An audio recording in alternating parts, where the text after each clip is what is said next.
we're streaming on YouTube.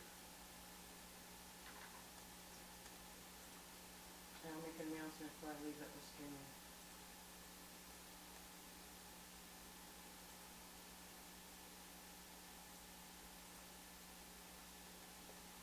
Today's what date? The 16th? 16th. Huh? Yep. Unfortunately, we're streaming and you're watching me get ready. Honey, they can't see you. I've got the slides up. Oh, this was prior to that. Well, it was 3 seconds. Nobody saw you do nothing but sitting there. Okay, just tell me when you're ready.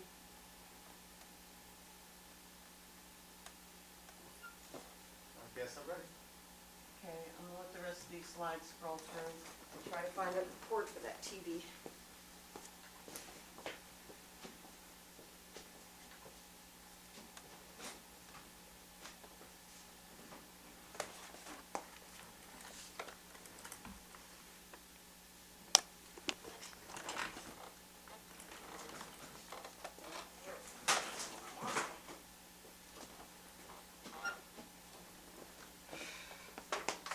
Now you'll be able to see.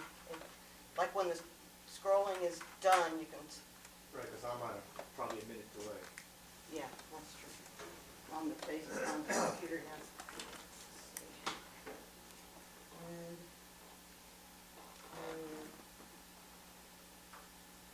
there. All right, how's that? You can see it, right? Yep. All right, I that's turned the my last one. And I'm going to put this on the last slide. Can you put the slides up on a rotating basis? But how do you switch between them? I Can't. don't- So unless you want to step away, then you can come over here and hit play and the slides will scroll. Just hit play. Yeah, but I'll be back in 10 minutes. All right. Ready? Okay, go. Good evening, people of Lake County. This is LCM TV. I'm Pete Schiffman, and tonight we're going to bring you some video of the Valley fires up close. Refresh that to make sure we're streaming. All right, folks, this is live, so as usual, we're going to be going through a little bit of technical difficulties, and we're just verifying our stream is now working. Yes. Is that it? No, hang on. Sorry, folks, we have about a Hi, minute. everybody. We have a minute delay between I'm stepping out, but I'll be back. our broadcast and the time you all receive it on your end here.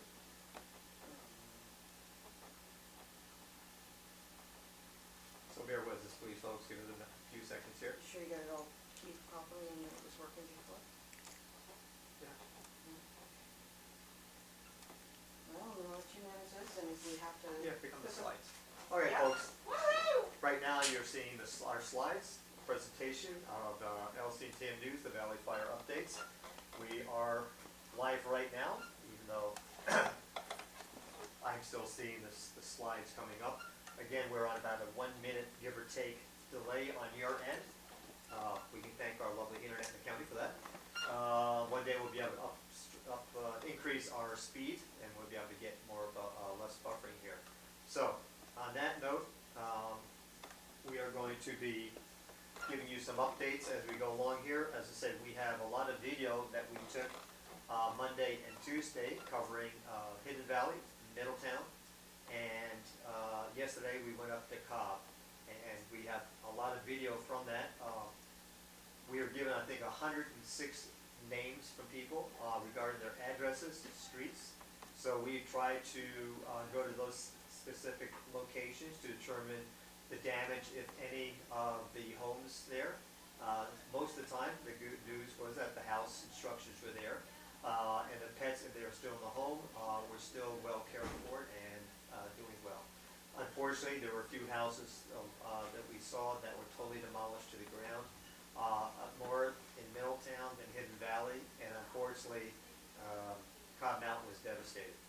And so we do have video of those 3 locations.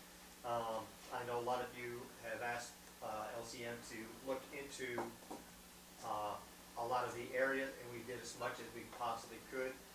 We are fortunate that with our press passes, we could go past most of the roadblocks or the road closures, and that our road risks go up into the individual areas, which obviously we did. Right now, I'm going to give you some updates on the Valley Fire.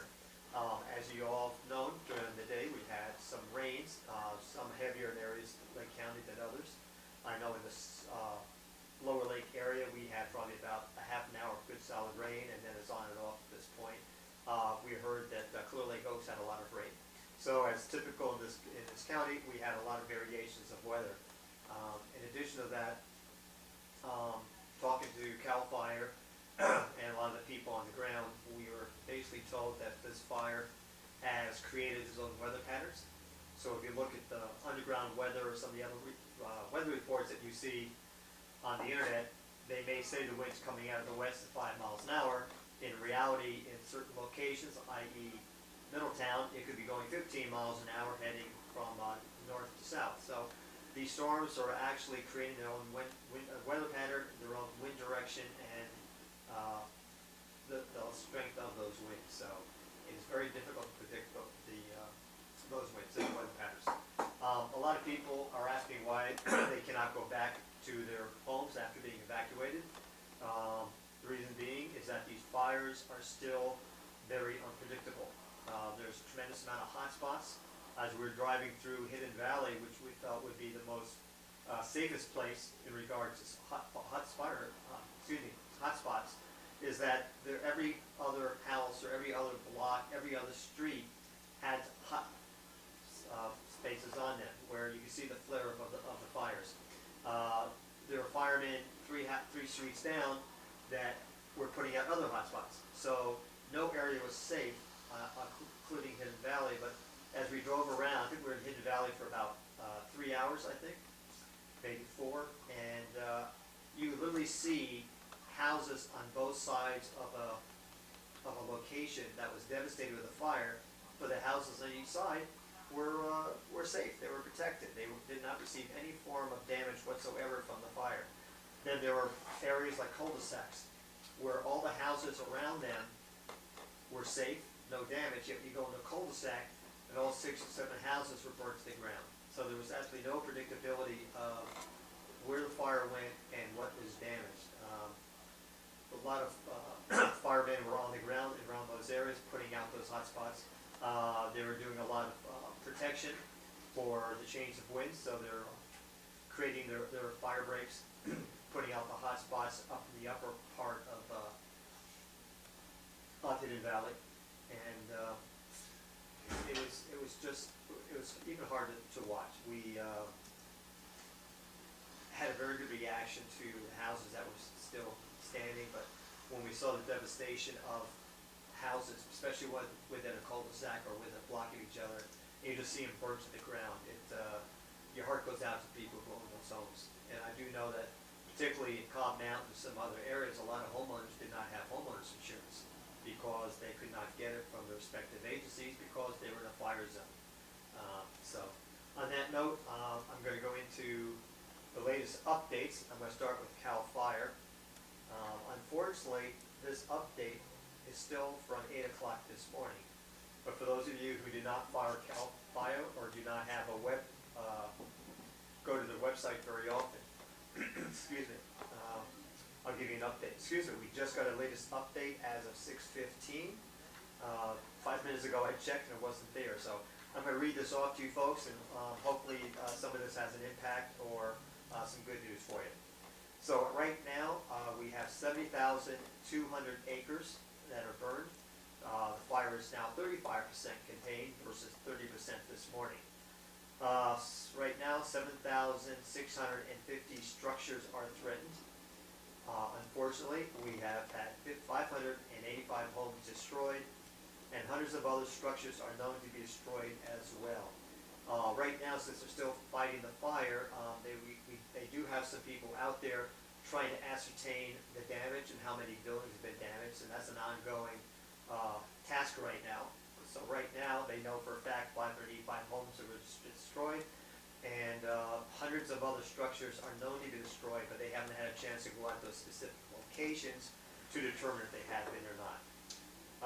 Regards to evacuation orders, there's still a mandatory evacuation order for Buttes Canyon Road to Napa County line, including Berryessa Estates, Cobb, Sigler Canyon, Loch Lomond, Middletown, Point Lakeview to Soda Bay, SR 281, Hidden Valley Lake, all residents on Bottle Rock Road from Harrington Flat Road, all residences of SR 175, Cobb, all residences on SR 29 at State Route 53, south to 29 at Tubbs Lane. I will make one correction here. There's been a lot of, I'll use the word miscommunication between CAL FIRE, the Sheriff's Department, and CHP. And I'll give you an example. Last night, I went out of my area of Jago Bay in Lower Lake and came to the intersection of 53 and 29. That was wide open except for going from 53 to Hidden Valley and beyond to St. Helena Mountain. But we were told that Point Lakeview Road was closed and that the mandatory evacuation was still on. However, when I went back to our house, State Route 29 going from 53 north towards Lakeport was open. Point Lakeview Road was open, and therefore there was some traffic going back and forth. And when I got onto my lovely dirt road to go home, there were other residents of the area also returning home at the same time. So if you're not quite sure about your area and you see the CAL FIRE information online or you listen to me right now, you may wish to call the Sheriff's Department or CHP to find out if those streets are open or not, and if there's still a mandatory evacuation order. So even though CAL FIRE is doing the best they can, they may not be updating the Sheriff's Office, or the Sheriff's Office may not be updating CAL FIRE, because there's a difference of information coming out of those two sources. And talking to CHP, since they control most of the state roads, they're basically saying that, hey, as far as we know, the road's open, we've not been told to close it, so go on their merry way. So again, make sure that if what I've read here is pertinent to your own area, it doesn't hurt to call the Sheriff's Office or to CHP to find out if this is true or not. So I'm going to go through these evacuation orders again. Mandatory evacuation order for Buttes Canyon Road to Napa County line. This includes Berryessa Estates. Sorry folks, my computer just decided to think I'm zoned. To Napa County line, including Berryessa Estates, Cobb, Sigler Canyon, and Loch Lomond, Middletown, Point Lakeview to Soda Road Bay. Unfortunately, that is open. Hidden Valley Lake. All residents on Bottle Rock Road from Harrington Flat Road. All residences on SR 175, Cobb. All residences on 79 South, State Route 29 at State Route 53, south to State Route 29 at Tubbs Lane. So anyone trying to get to Santa Rosa on 29, it's not going to happen. They basically have it closed all the way from 53 and 29 here, all the way to Tubbs Lane, which is over the St. Helena Mountain, all the way around the vineyards and stopping at Tubbs Lane. Here's the advisory evacuations. In Napa County is Pope Valley north of Ink Grave Road. In Sonoma County, Pine Flat Road, addresses 5,000 and above. Geyser Road out of Healdsburg, addresses 6,000 and above. And Geysers Road out of Geyserville, addresses 9,400 and above. Again, Sonoma County, Pine Flat Road. If your address is 5,000 or higher, that is an advisory evacuation. On Geyser Road out of Healdsburg, if your address is 6,000 or higher. And Geysers Road, if your address is 9,400 and above, those are all advisory evacuations. Repopulation. The Riviera evacuation area has been lifted and is open to residents only. Where I live, it could be considered part of the Riviera. So this is where the miscommunication is between certain road closures and the repopulation of areas. So right now we have evacuation centers that are open at Red Cross shelters, our Kelseyville High School, which is at 5480 Main Street in Kelseyville. We have Napa County Fairgrounds, 1335 North Oak Street in Calistoga. And then we have Lake County Shelters, Highland Senior Center, 3245 Bowers Center in Clear Lake. Big Valley Rancheria Gymnasium at 1002 Osprey Court in Kelseyville. Again, we have 2 evacuation centers in Lake County. One at Kelseyville High School, the other one Highland Senior Center, and make sure that's 3 now, Big Valley Rancheria Gymnasium. Okay, we'll continue on this latest update. Here are the following road closures. And by the way, folks, my wife will be returning here in about 15 minutes to help me with the broadcast. She's averaging about 3 to 4 hours of sleep a night. Since I'm a good husband, and when I'm not with her, I will worry about her safety with these fires, so I'm only getting about 4 to 5 hours of sleep. And not that anyone cares, but I had tax deadlines yesterday, so in between us working on the fire stories and providing you information, I had to file about 2 dozen tax returns before midnight last night. So that was also fun. Okay, so Lake County road closures. State Route 79 at Live Oak Road to 29 at Main Street, Kelseyville. So again, from Live Oak to Main Street, Kelseyville, those roads are closed. And then 29 and at 175 is closed, meaning 175 is closed at the 29 intersection. 29 at State Route 281, State Route 29 at 53 closed, Two Tops Road in Napa County. Then we have Bottle Rock Road and Harrington Flat Road at 175 and Dry Creek Cutoff. No emergency access. So again, road closures, we have State Route 29 is closed at Live Oak. State Route 29 is closed at Main Street, Kelseyville.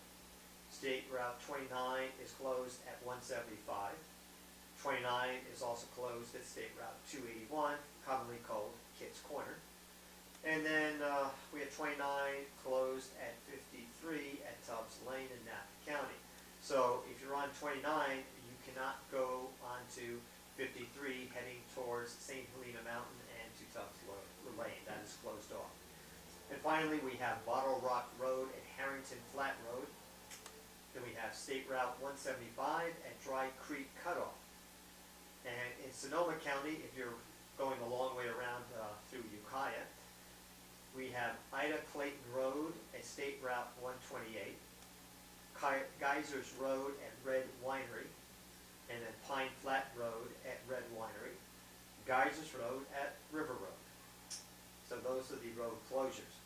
Injuries so far, we have the same 4 firefighters that were injured on day 1 of the fire. They were helicoptered to the individual hospitals who were taking care of them.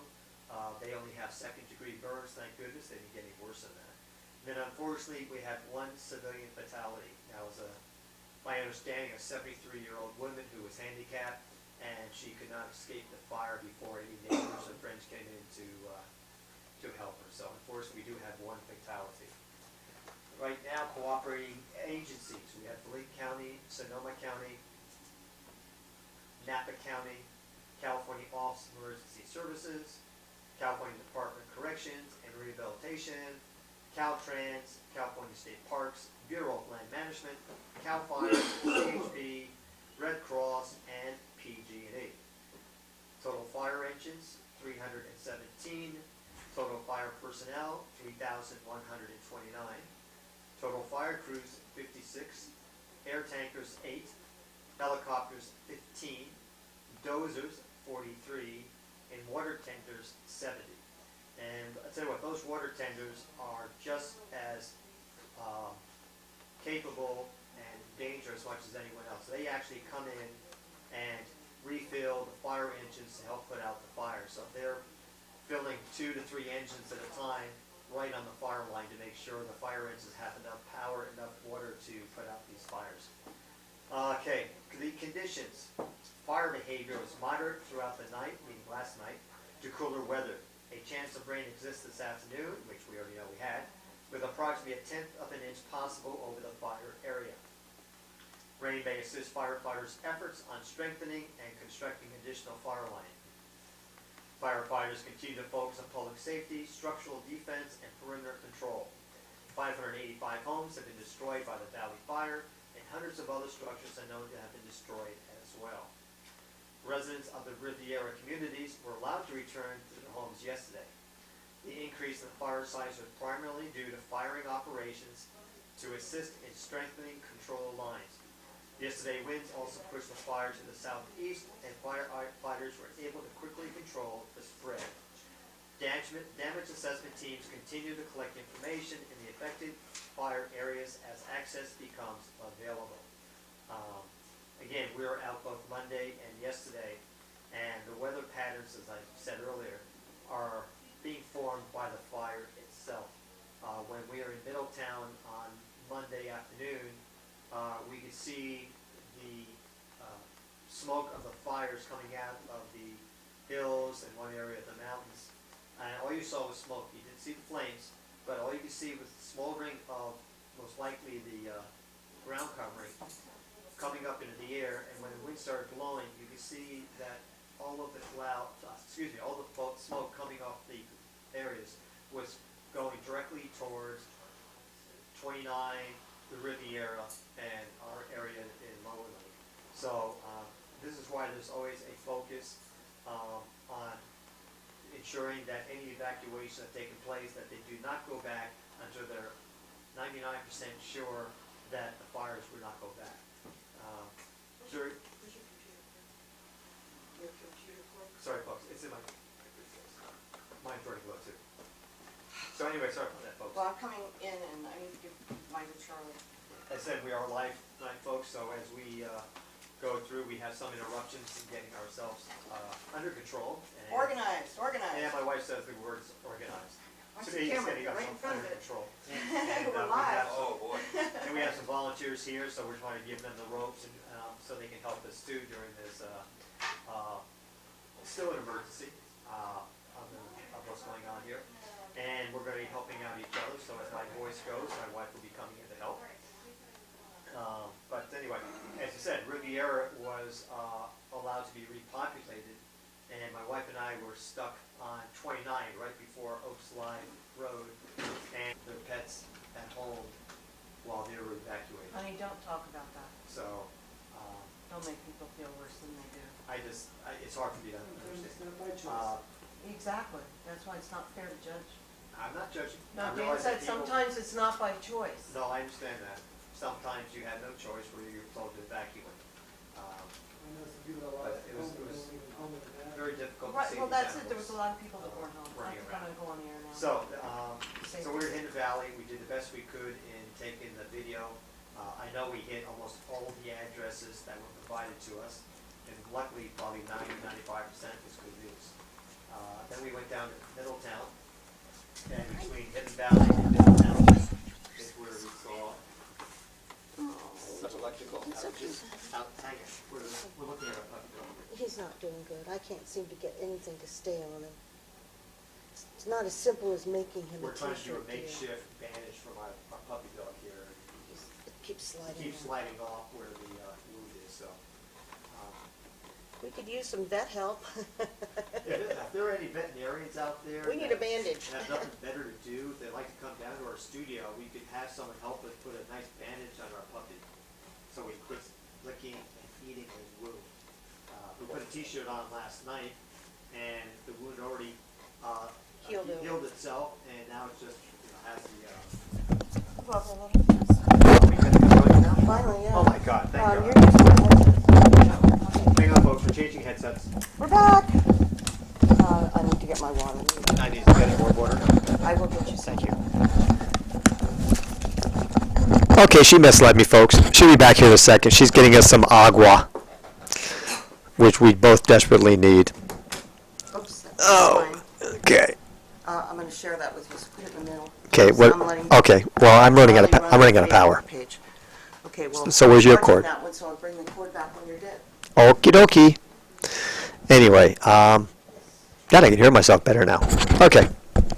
For those who watch our weekly our weekly Wednesday 9 a.m. to midday show, we apologize that we did not have our show today.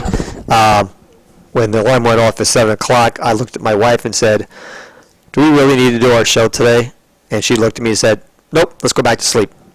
So that's how tired she was and how tired and aggravated I was, because the number of hours we've put in, it just not generated much sleep for us, especially my wife. So we decided to cancel our program for today, but in lieu of that, we're here this evening trying to give you as much updates as we can.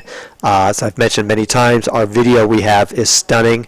Not necessarily the highest quality because of the motions and the driving aspects of it, but I think it's more than enough to show people the damages that occurred in all three areas. Hopefully some of you out there who have not had a chance to have any information regarding your personal residence, hopefully we can bring that to you. Hopefully most of the news will be good. We don't want anyone having lost their home, anything like that. So far we've been extremely lucky in this fire.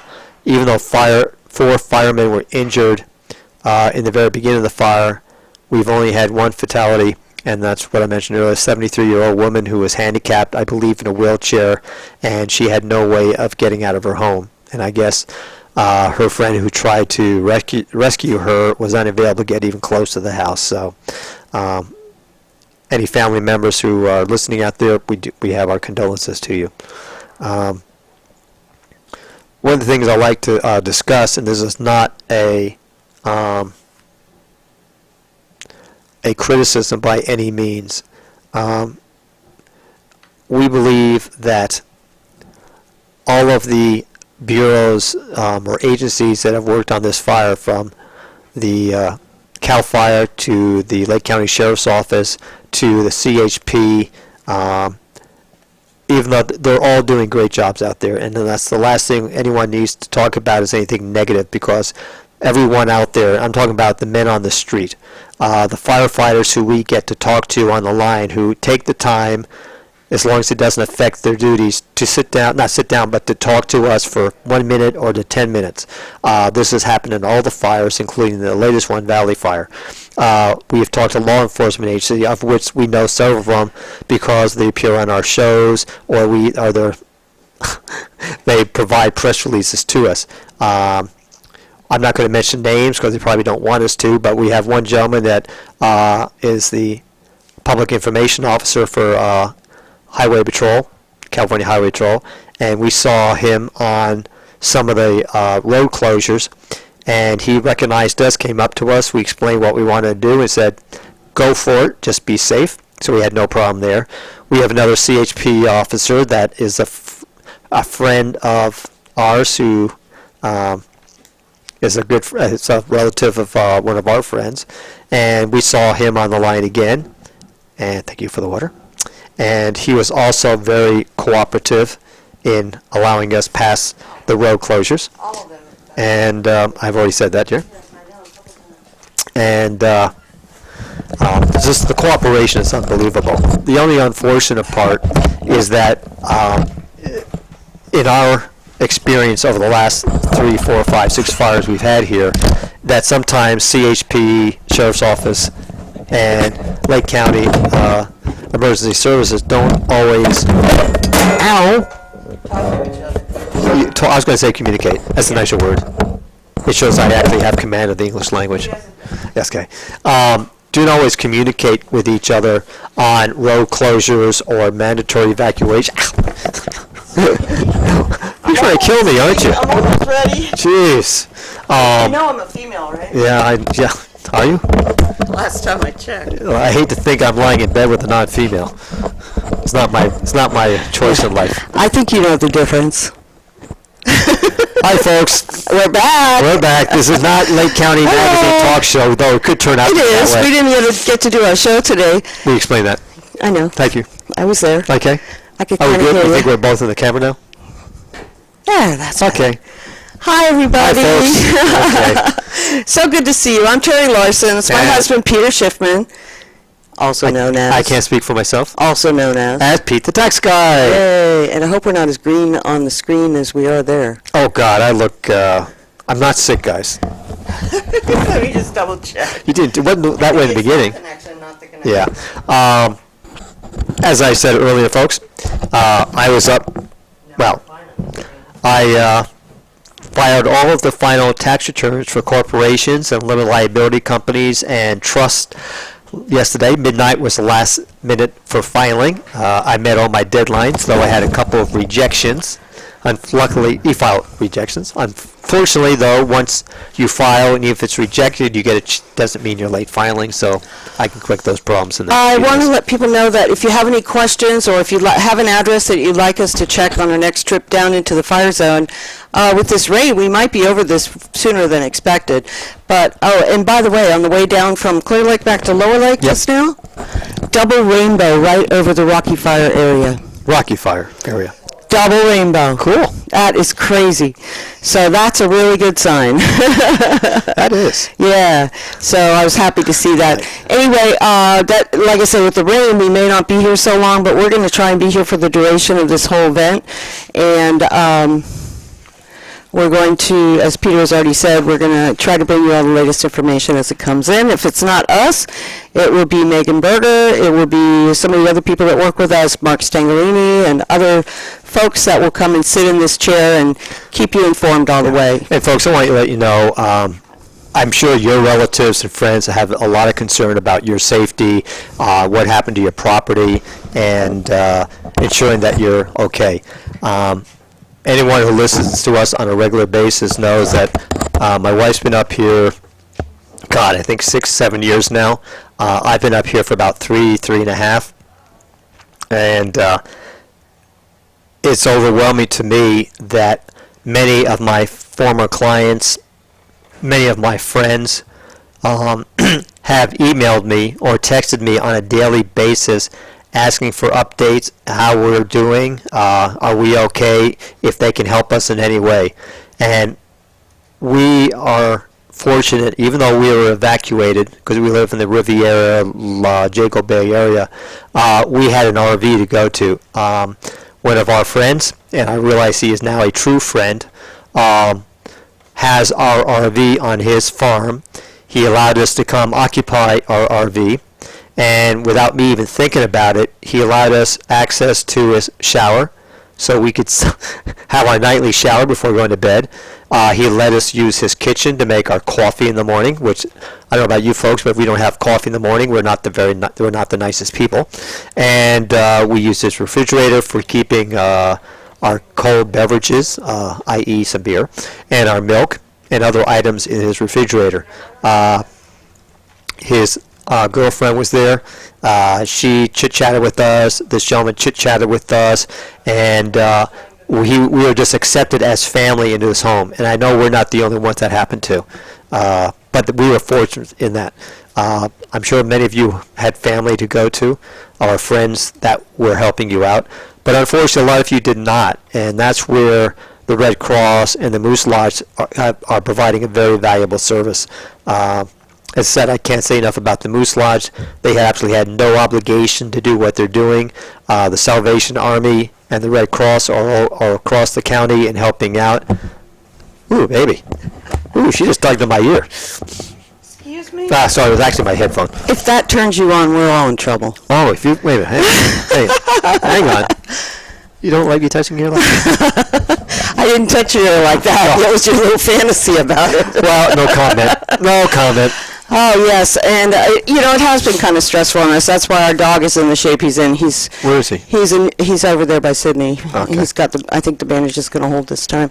He's a little dog. We'll put him on in a little bit, but we rescued him from the SPCA, and that was about 3 weeks ago.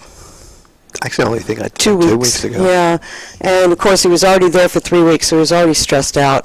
And then this happens, and now he's really stressed out. So that's why he's going after his wound and things like that. So we're trying to keep him mellow and keeping him with us and everything, but he's still very nervous, unfortunately. He really took well to the family, though. Yes, he is. As I said, I'm not a big fan of small dogs, but this one is just... And then we lost a cat. Oh, please. Oh, yeah, we have to talk I don't about want to talk Juicy. about it. I want to talk about it because I think the way that those people handled us and not letting us secure our door was pretty unforgivable, I agree. especially the outcome that we had. So we're packing up to go, And, fire's on the other side of the Sigro Canyon at this point. It's not even close to us. No. And we had the evacuation order, so we're packing everything up. And we had our Suburban, and we couldn't get it started. The battery was dead, so we had it. We hadn't loaded it up because we weren't sure if we were going to be able to get it out.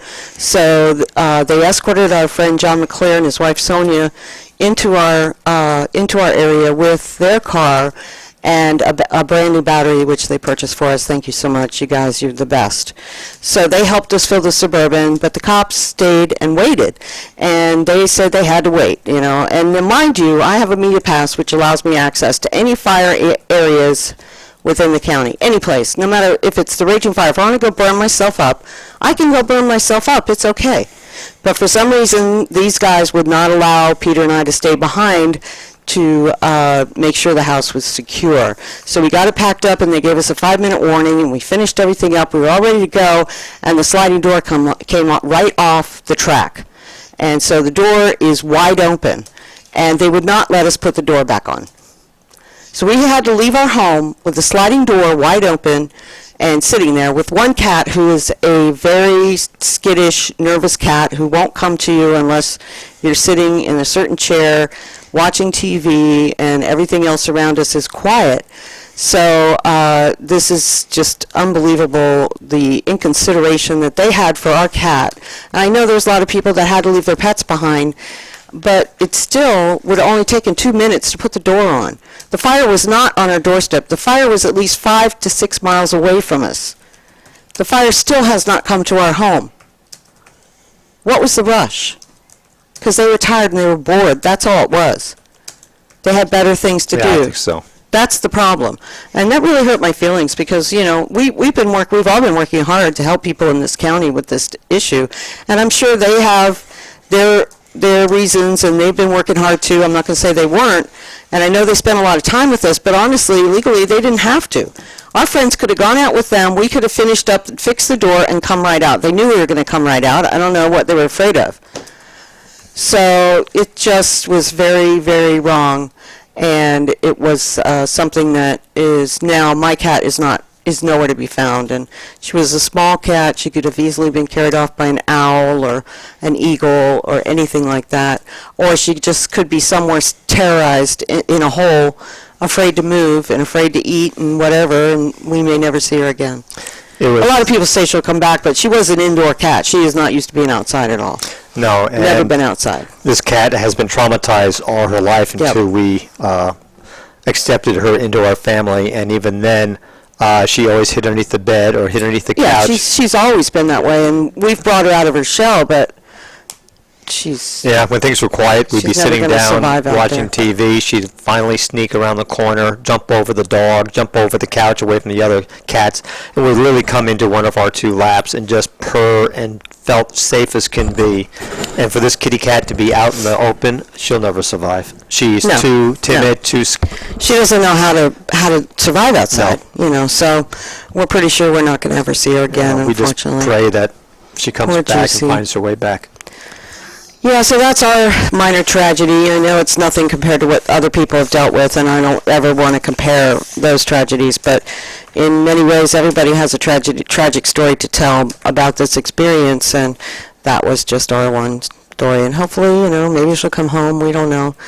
But, I wanted to say also, we're willing to, what I was trying to say before when I interrupted myself and had to go run and get water and everything, like I said, we're making a list of homes that we're going to, and we'll be going out again tomorrow now that we got the stream set up. And tomorrow we're going to be hitting Hidden Valley Lake in Middletown. I know there was people on Facebook. I had said we were going to Cobb and Loch Lomond tomorrow, but we were supposed to go to Middletown and Hidden Valley today. And because of the rain and because we needed to get the stream set up, we did not go. So we're taking a break today, which is good because I need some sleep. But I'm still willing to go and check people's homes. So if you have a home that's down in that area and you're still not sure what is going on with it, I'll be more than happy to go down and check it for you tomorrow or the day after, Friday, right? Yes. I don't even know what day it is. Today's so Wednesday. It's Wednesday. It's Lake County Magazine talk show day. That's right. Yeah. So I will be happy to go make that trip and try to, get you set up for, let you know whether your house is there or not. I mean, this is a really tough job. I mean, I know Peter was talking about how emotional I was, and, I think the most time I was emotional was when there was pets involved. But so far, none of the houses that we went to had, at least not, I don't want to say none of them, but I don't think any of the houses we went to had pets inside. So one of them we saw yesterday. It was a friend of mine's house. He wasn't on my list, but he was with us. Our photographer, Elton, was with us, and this guy's house had been burned to the ground. There was that much left standing, and I just, he had 7 chihuahuas in there. And he calls our photographer back, and he says, "Can you grab my halide lights while you're there, man?" That's grow lights. Yeah, I know. Yeah. This was his priority, not, "Oh, my babies are gone." That's where I would be. Yeah. Who cares about your damn halide lights? I'm sorry. That's priorities. That's just wrong. So anyway, it's a 50-50 situation out there, folks. Hit and miss. Houses are there. Towns are there. Our whole downtown area. Can you pull up my Facebook page? Our whole downtown area is, or just go to mine. Just go to my page, Lake County Magazine page, on your Facebook page. Oh. You don't have to open a new one. Okay. I'm sorry. You sure? Yeah, all the downtown areas are safe and secure. There was one school, was the charter school, which I'm really sorry to hear about. That was the one that sat next to the apartment buildings that burned down. I think it's on the back side of, I want to say 175. But that was one of the bigger tragedies, is that school is gone, because that school was really doing wonderful things for the kids.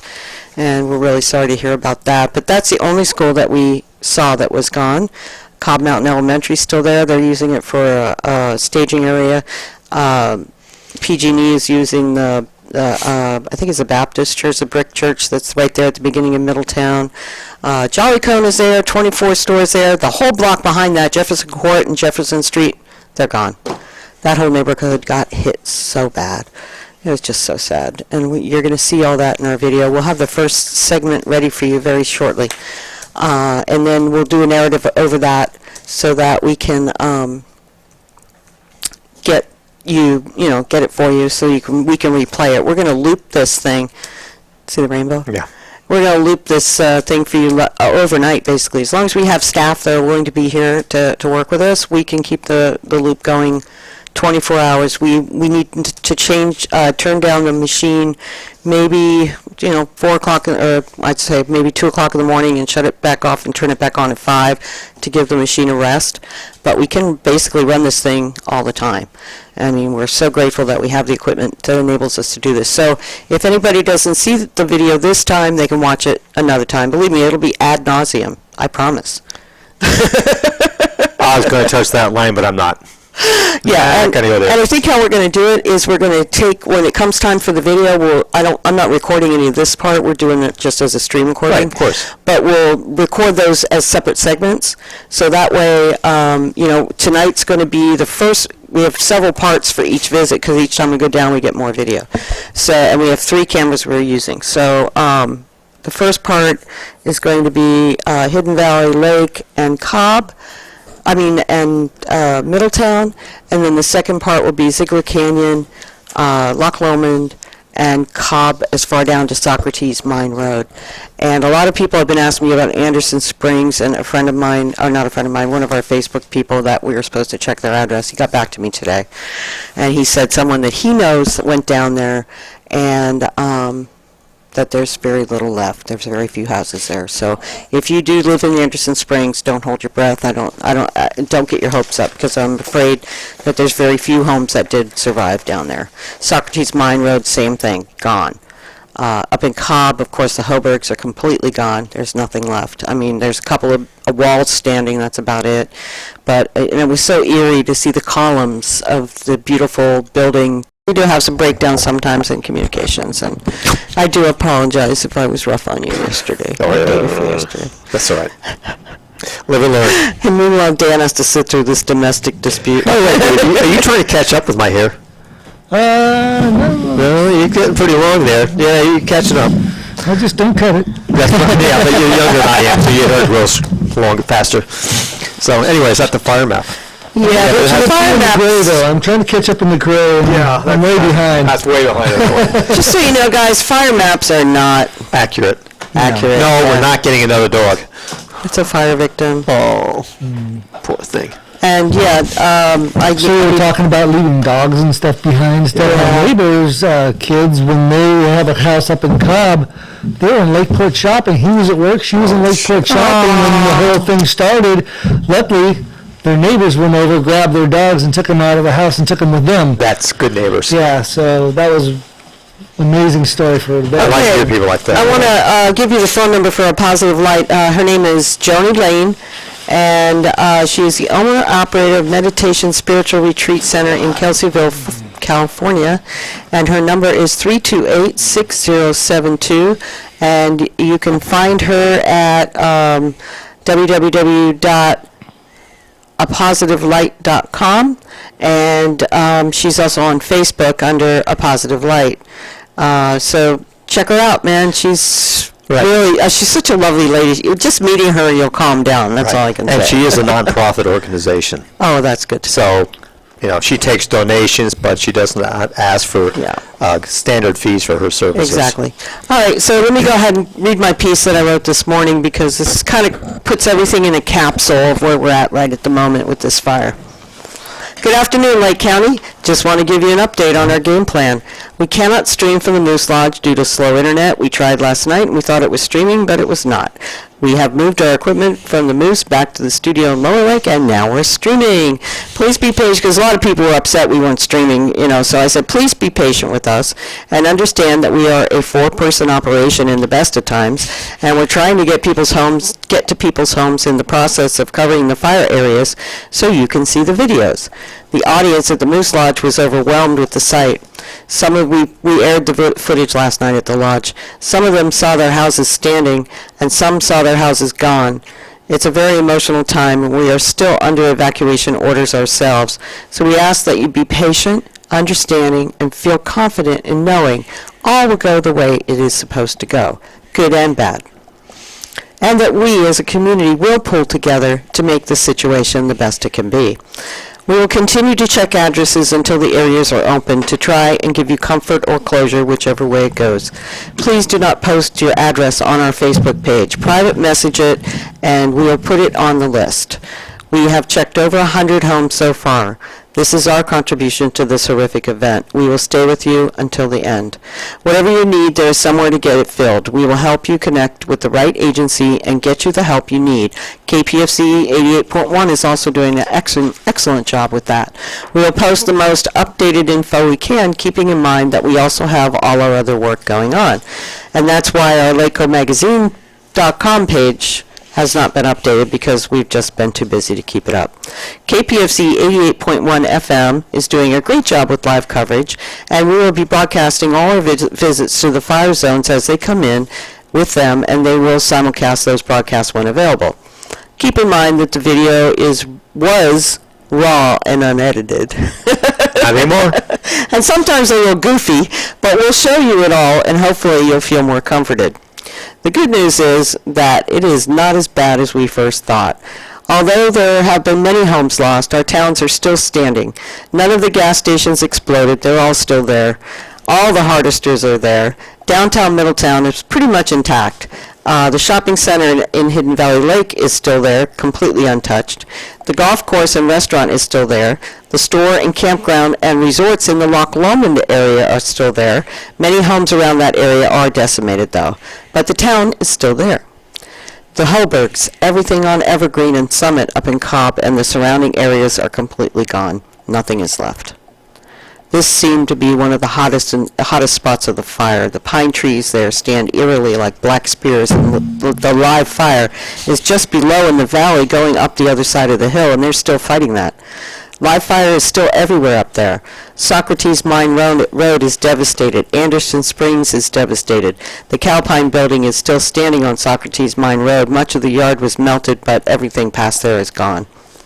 In Middletown, Ulver Main Street is intact, but the flower shop, which was gutted.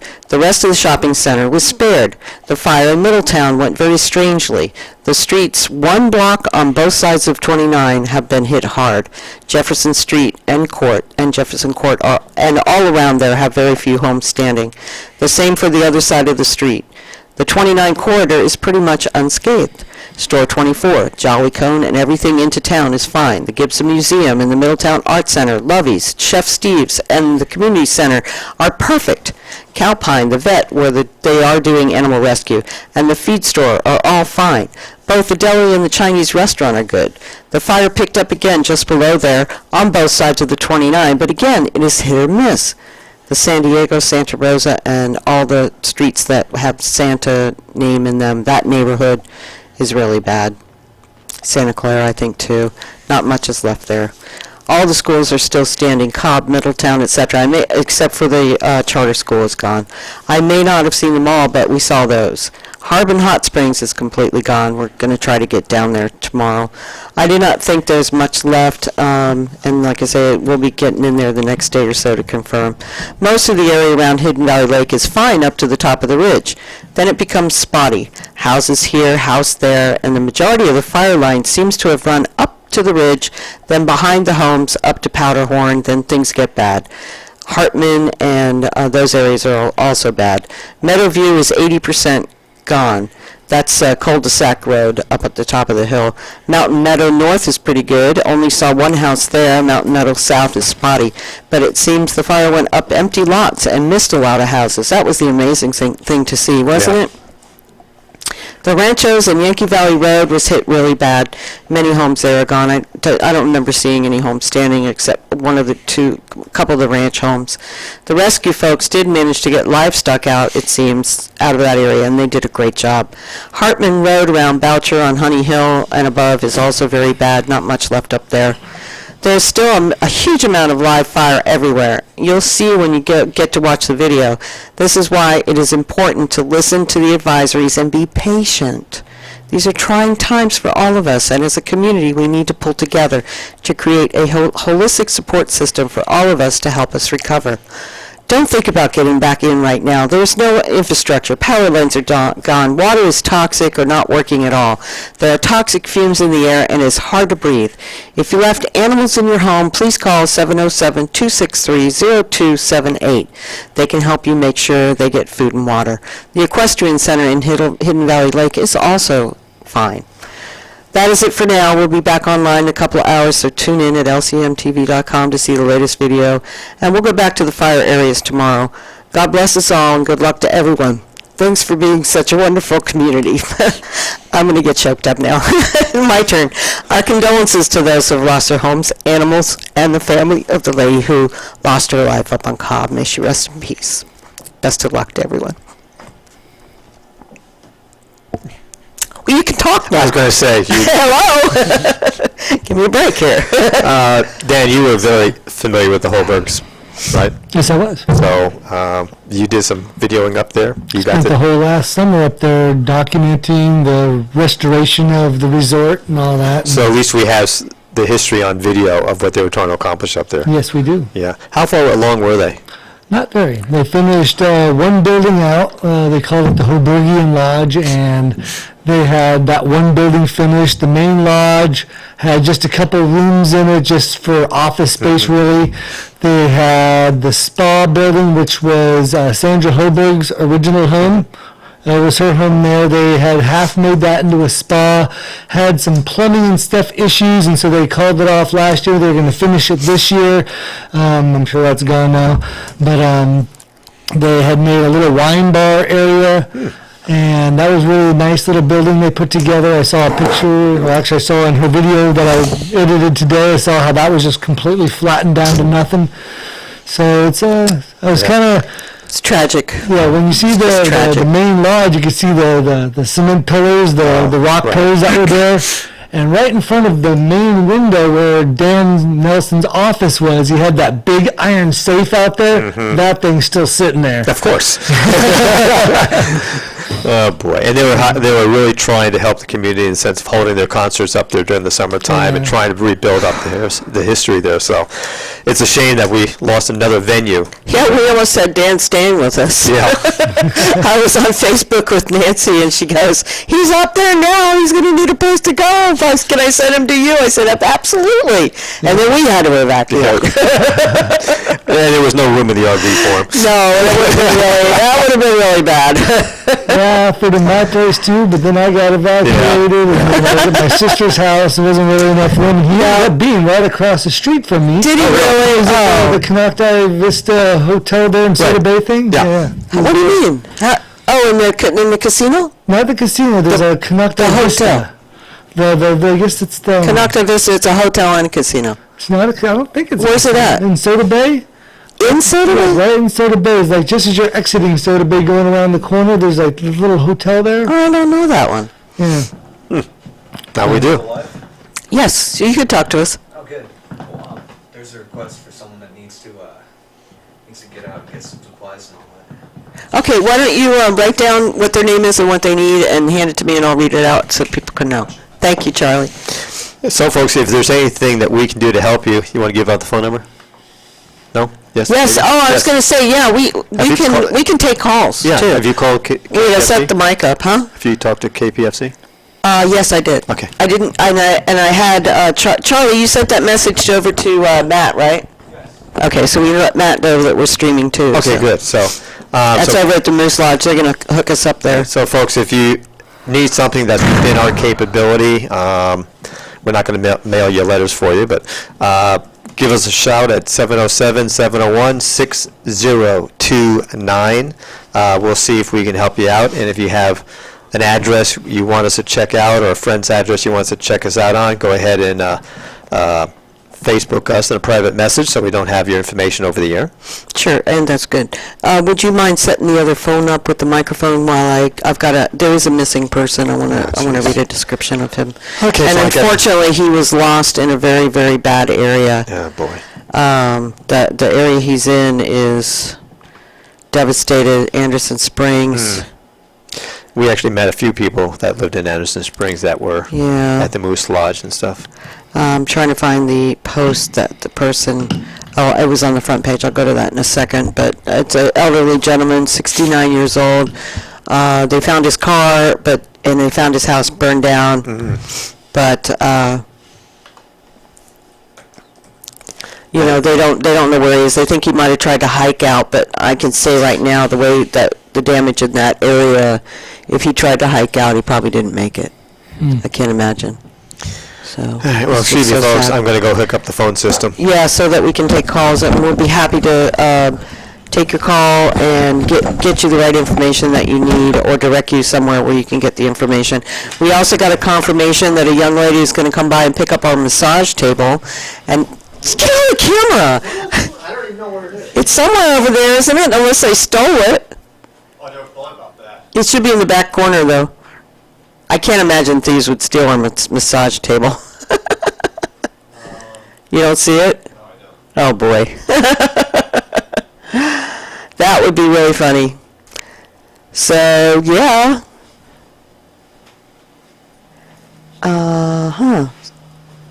Somebody sent a message that says, "Hi, Dan." Someone says, "Hi, Dan, praying for all of you." I guess he's watching. Do you know someone named Gary Forbach? Gary Forbach. His stepson Dean is a hot shot on the fire. They have some kind of Hawaii correction. He might be sending a message over to Dan from Hoburgs too. No? Okay. So let's see, where were we? Okay, so let me get that message about the gentleman so I can make sure everybody knows his name. But I'm afraid that I'm not going to be surprised if there aren't a few more people. Oh, I'm sure. I mean, that fire was moving so fast. I mean, it's a just- miracle. It is a miracle. Get out of It there. is a miracle, Yeah, it'd be a miracle. if they especially get with out the of short notice on the evacuation. Yeah, here it is here. Okay. So his 69-year-old male, his name is Leonard Neft. He's from Anderson Springs. The house is gone. They found his car burned, but no body was in the hearing. with nobody, the cord to hook the phone up. It's right here. They found the car with no body in it. This is it. Try to strangle me, folks. Huh? You try to strangle me. It's all on camera. Next time. You have that? Thank you very much. And we got plenty of scrap paper too, if you look, oh, you're printing them out and then stripping them? Okay. Or you could use those scissors too, I think they're on my desk. So, he also says that Channel 4 News has been running the story tonight. They said police tape was found around his car, no body, but rain might wash away any tracks or foul play. Here are the family names: Laura Lee Neff, Jocelyn. Their phone number is 355-2433. Adele Neff, 272-8639. We hope this has a happy ending. Thanks, Dwayne, for that. Yeah, so that's kind of sad. Missing man out of Anderson Springs. I guess he didn't catch a ride. He may have caught a ride and ended up down in the Calistoga Fairgrounds or something. I mean, Without it a could cell just phone, be. can't communicate. Yeah, so- there was a lady that we met at the Moose Lodge who lived on Socrates Mine Road, and she was trying to drive out, and she ran out of gas and got a flat tire at the same time. Oh, no. And luckily, when she went out to the main road to 175, sheriff's car was coming by, and they gave her a ride out of the area. Sorry? Which microphone do you want to use? Yeah, that's all. Simple.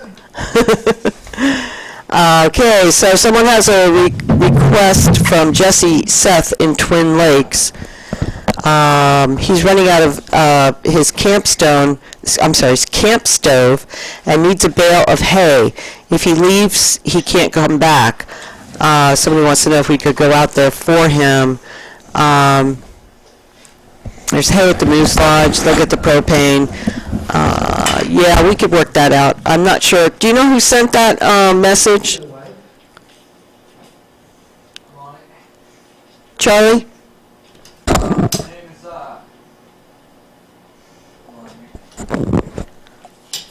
Name is Lisa Compton Valdez. Oh, Lisa. Lisa, yeah. Oh, yeah, absolutely. She's one of our team. So, yes, Lisa, that is fine. Can you go ahead and message her back and tell her that we'll be going down there tomorrow? And she can come down with us. And we'll take the hay down for him and some propane.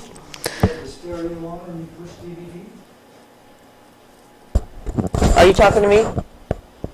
Are you talking to me? You are? I can't tell if he's talking to me. Anyway, I'm sorry, it's live, guys. We're not really organized here 100%. By tomorrow, we'll probably be much smoother and give you a lot less blank spots. Yeah, he's on the phone, and he can't get out that side. Let's see. I'm trying to see if there's any. Oh, here we go.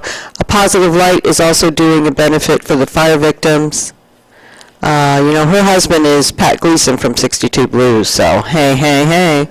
That's at 1510 Big Valley Road in Lakeport.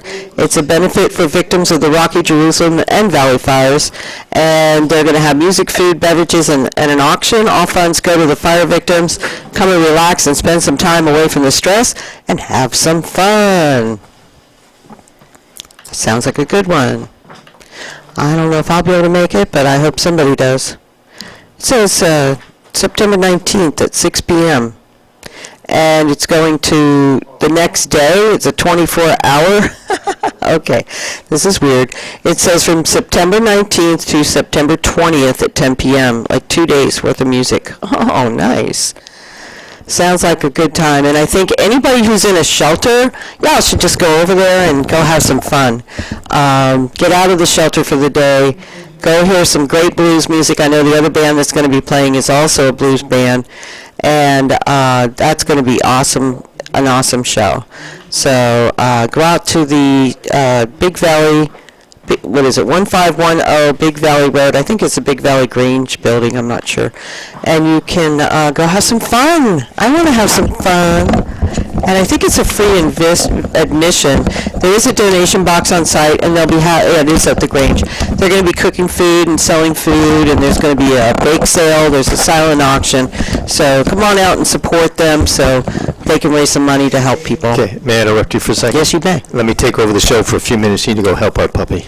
What's going on? He took the bandage off and is starting. It's going to be so bad. I can't take it anymore. All right, excuse me, folks. I got to go deal with my puppy. He took his bandage off again, so we got to make sure that he quits chewing away on it. Why didn't you even call? We went down and got it yesterday.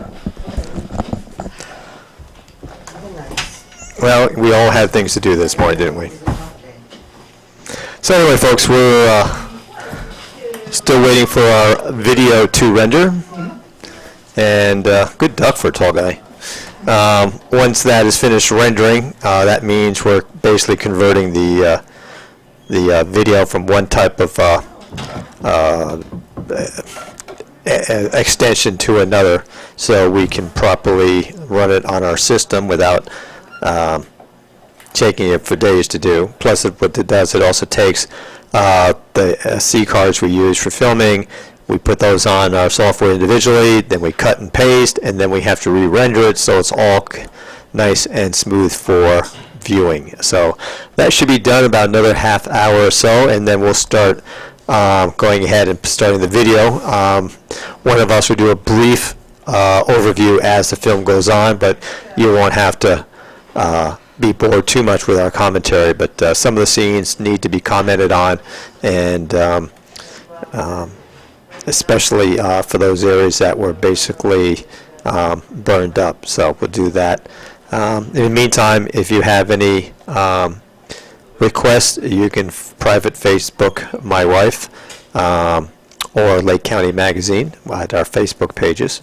We also, if you wish to call in and tell us your observations or some of the things you've heard in regard to citizens helping each other, areas that we may not be aware of that have been evacuated or on advisory, or if you have an area where you think people need some help, give us a call, 701-6029. That's 701-6029. That is a second line to our studio down here. And we'll be more than happy to take the request and find out if we can accommodate that request or not. So let me check as soon as I can find my glasses, which I can't. See if we have any more updates from there. Usually CAL FIRE updates about 3 times a day. So most likely the next one won't be until later on this evening, but we'll check here. Okay, we do have the latest one. This is CAL FIRE as of 7:30, and I have no clue what I did with my glasses, so I'll do the best I can to read this for you guys. Okay, update from CAL FIRE as of 7:30 p.m., which is approximately an hour ago. This was issued by CAL FIRE Sonoma, Lake, and Napa unit. We are still at 70,200 acres consumed with a 35% containment. We now have 7,650 structures that are threatened. Still have 585 homes destroyed, and hundreds of other structures are known to be destroyed as well. Here are the evacuation orders. Once again, again, this is as of 7:30 tonight, or 1 hour ago. Mandatory evacuation order for Buttes Canyon Road north to Napa County line, including Berryessa Estates, Cobb, Siegler Canyon, Loch Lomond, Middletown, Point Lakeview to Soda Bay Road, or SR 281, Hidden Valley Lake, all residences on Bottle Rock Road from Harrington Flat Road, all residences on State Route 175 to Cobb, all residents on 29 at SR 53 south to SR 29 at Tubbs Lane. We have advisory evacuations affecting the following areas. In Napa County, Pope Valley, north of Ink Grade Road. In Sonoma County, we have State Route 128 at Ida Clayton Road, Pine Flat Road, ascending addresses from 11,000 block. We are still only repopulating the Riviera only. That is open to residents only. I repeat, that is, Riviera is open to only residents. Evacuation centers, Red Cross shelters, Kelseyville High School at 5480 Main Street, obviously in Kelseyville. Napa County Fairgrounds at 1435 North Oak Street in Calistoga. In Lake County, we have the following shelters: Highland Senior Center, 3245 Bauer Center in Clear Lake. Big Valley Rancheria Gymnasium, which we just read has now been combined with other, not my aspirin, but my real meds, but that's my opinion. So, anyway, so that's what latest from the Sheriff's Department. And the other things, it could be just getting, certain parts could be getting too dangerous, or maybe the roads are going to be blocked for PG&E, so they didn't want to interrupt what they're trying to do up there. There's a lot of reasons why they could have canceled it, you know? There's so many reasons. That's why we have Dan around here, because I'm very opinionated, and he puts together a more clear, unbiased view on our conversation here. Because those who listen to us on every Wednesday really knows that I cop an attitude, and my wife has to calm me down sometimes regarding our government agencies and our elected officials. Which reminds me, did you hear that, folks, and this is pertinent to what we're doing here tonight, we're listening to KPFC radio on Monday evening or Tuesday or yesterday, I can't remember, folks, sorry. And someone on the radio called in and said, I don't understand why Rob Brown, and I'll be polite, use Supervisor Brown, was on the air on KPFC, which must have been the first time he's ever been on KPFC, because those attitudes just don't mix very well. And he announced that the fire was within 1/8 of a mile of Highway 29. And the programmers at KPFC jokingly, but in a very serious manner, said, why would he say within 1/8 of a mile? We don't understand that. And they started kind of battering that back and forth. And then one of the guys said, well, I heard it could have come within a half a mile of 29, so maybe he was not quite accurate with his statement, but it was close. And when we looked at some of the other information, I said, well, maybe it was the other part of 29, where it did come within 1/8 of a mile in certain areas, and some areas actually crossed the road. But he was referring to the Kelseyville area, which obviously would have affected you tremendously. And I guess they stopped the fire, but after talking to people, I guess everyone had to apologize to Mr. Brown, because even though this distance was quite a little bit over-exaggerated, the fire had come within a half a mile to a mile of 29. And that's why the evacuation notice occurred for Riviera and ourselves. And thank goodness we're lifted. The one fortunate thing we have in the Riviera is between the fire and where the Riviera is at, there's a lot of winery space out there. A lot of grapes growing. Really? Yeah, a lot of sensible space between us. That's correct. Especially up in the Riviera. Down where you're at, there's not so much down there. No, we have vigilance down there. We have vigilance. We have, oh God, I drive by it every day. Anyway, we have several vineyards there that could act as a fire break. Yeah. So wine vines don't catch fire very easily? No. They're living plants. They water them. Oh, they're watered, duh. Yeah. Yeah, So they haven't harvested yet, so we're okay. And usually fire jumps start from sparks landing and dry stuff and keep it going and all that, but if they land in the vineyards, We're not going to go too far. yeah, it doesn't go too far. Yeah, so that's a good blessing. You're right. I never thought about that, but I guess the Cal Fire can't take a chance. Yeah. No, so Plus, I noticed right behind where we live in our part of the Riviera, they put like a 200-yard wide fire break through there. right, yes. Now, I don't know if that was necessarily a fire break or the start of new grape planting. Oh, yeah.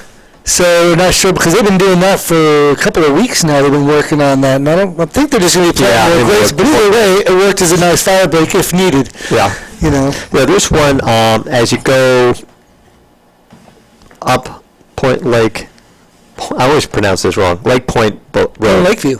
Point Lakeview, and I live on that, folks. I still can't remember. After you go past Sweden, what do you call that place? Swedeville or That one I'm not familiar really? with. Yeah. Oh, okay. Swedeville. Anyway, we're coming up towards the intersection where the market is and stuff. Before you get up there, you're going up that round, windy road right before the golf course. There's a area that was totally cleared out, and I've yet to see any plants started. I thought it was going to be another small vineyard patch. It's just left there. So I can imagine the erosion that's going to occur. But anyway, that's another. Is it part of the old golf course there? They No, just tore up? no, it's not. It's on the other side of the road. Huh. Yes, you know where the sign is for new home lots available for sale? That's nothing but bush. Okay, it's right across the road on there. Yeah. Anyway, so that acts as a nice fire break too, I guess. Yes. Yeah. So, unfortunately for us, we live in a very wooded area. So once it got past vigilance, we'd be SOL. Yeah. So. You travel around the bottom of the hill there and right up to the Riviera and Yeah, we were actually talking to a neighbor.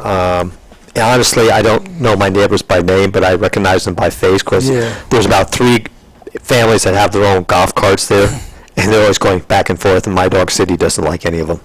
But anyway, one of them stayed, and he informed CAL FIRE, informed the Sheriff's Department that he ain't moving. Poor English folks. He was not going to move. He was sticking there, and he said, I have a boat at my dock. I can get the hell out of there within 2 minutes. They said, okay, we can't force you, so we want to stay safe. But we saw him, we were the last ones to evacuate from our area. And on our way out, he was there in his golf cart and said, okay, folks, I'm staying, and I'm going to look after each property. I'm like, really? He said, yep, I'm loaded, and we're ready to go. Meeting. God. And we came back once the evacuation order was lifted. I think we were the first ones who knew about it because of the NICSO reports. And we were down there, and he saw us come down and started asking questions till he recognized our vehicle. But he was there, ready to defend the whole neighborhood, which I thought was kind of cool because we're the newbies on the block. I have a neighbor who did that as well.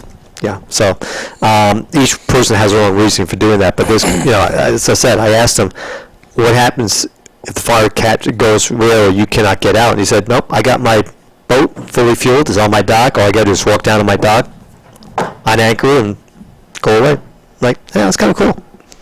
Unfortunately, my boat is in Buckingham.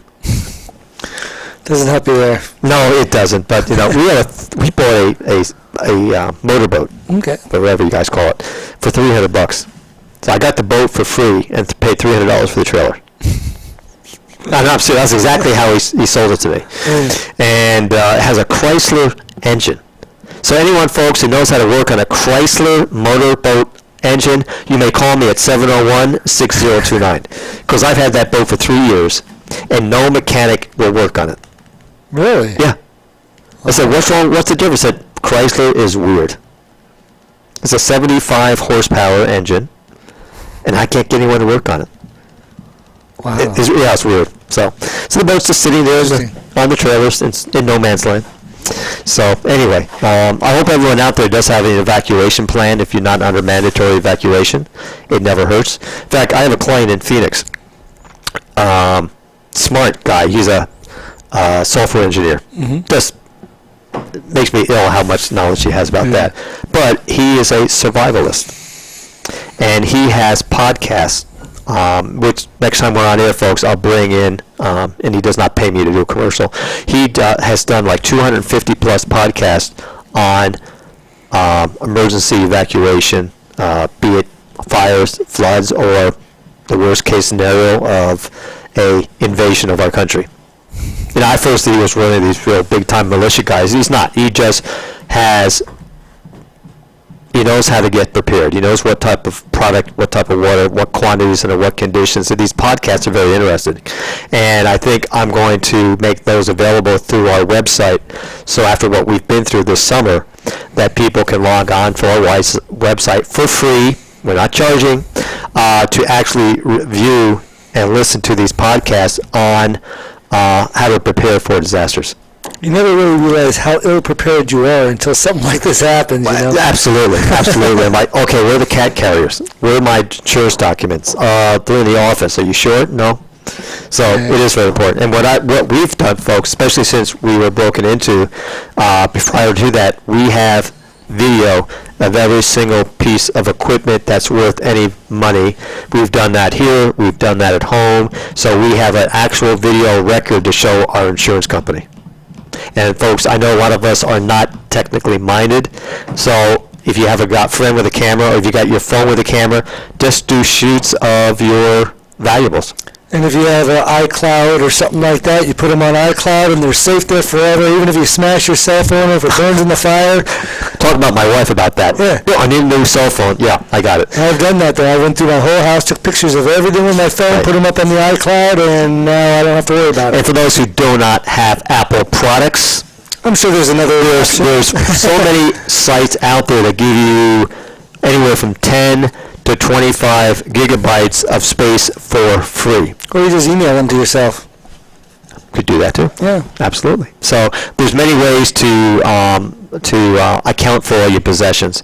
We actually, before we were evacuated, we actually took pictures of every single piece of furniture and appliances in the house, all our decorations. So if, God forbid, something did happen, I just sent them to my insurance agent down the road and said, dude, you deal with it. Yeah. So, folks, that's part of being prepared for these type of emergencies. And you mentioned earlier that your friend was actually hosing down his roof. Yeah, he actually put packing blankets on top of his roof and then soaked those down. Right. And got him really wet. Before he evacuated? He never evacuated. Oh, he just stayed there. He stayed there doing all that work. Getting all the last minute treasures and sticking it into Right. his truck and packing it full as can possibly be. One of our businesses in this area who provide us lunch occasionally, trade out. I've done so much work for them, never mind. I went in to get some lunch today for myself and my wife, and he said to me, okay, you're a smart guy. And I said, talking to who? And he said, you must know the law. What is the law about, and I said, being evacuated? He said, well, yeah, but that's not my real question. I said, well, if someone's under mandatory evacuation, you still have the right to stay in your home. Correct? Mm-hmm. Right. So he said, that's not what I want to know. Well, okay, number one, I'm not an attorney. Number two, I'm not an expert in this type of area, but what do you want to know? Said, I live on Spruce Grove Road, the very first one as you go down 29, not all the ones down Hidden Valley. Yeah. And I know exactly where he lives. He has a nice little farm there with horses and cattle. And every night I go up to the cop shop, as he calls it, right at the where you're not allowed to go past the roadblock. And he says, I live right down the road, 2 miles, whatever it might be, and I'm not in danger. There's no fire near me. There's no hint of a fire near me. I just want to drive my vehicle to go home. And they say, no. And then it says, and I said, well, how the hell do you get home? Were you sleeping in your shop? No, I walk. What do you mean you walk? I walk from the roadblock down 29 to my house. He says, so what's the difference for me walking to my house versus driving to my house?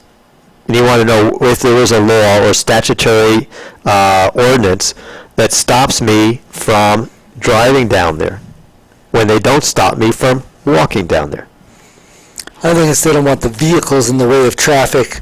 So if they want to get fire trucks up there in a hurry, your vehicle's not in their way. Or if you're walking, you won't be in their way. That's a good answer.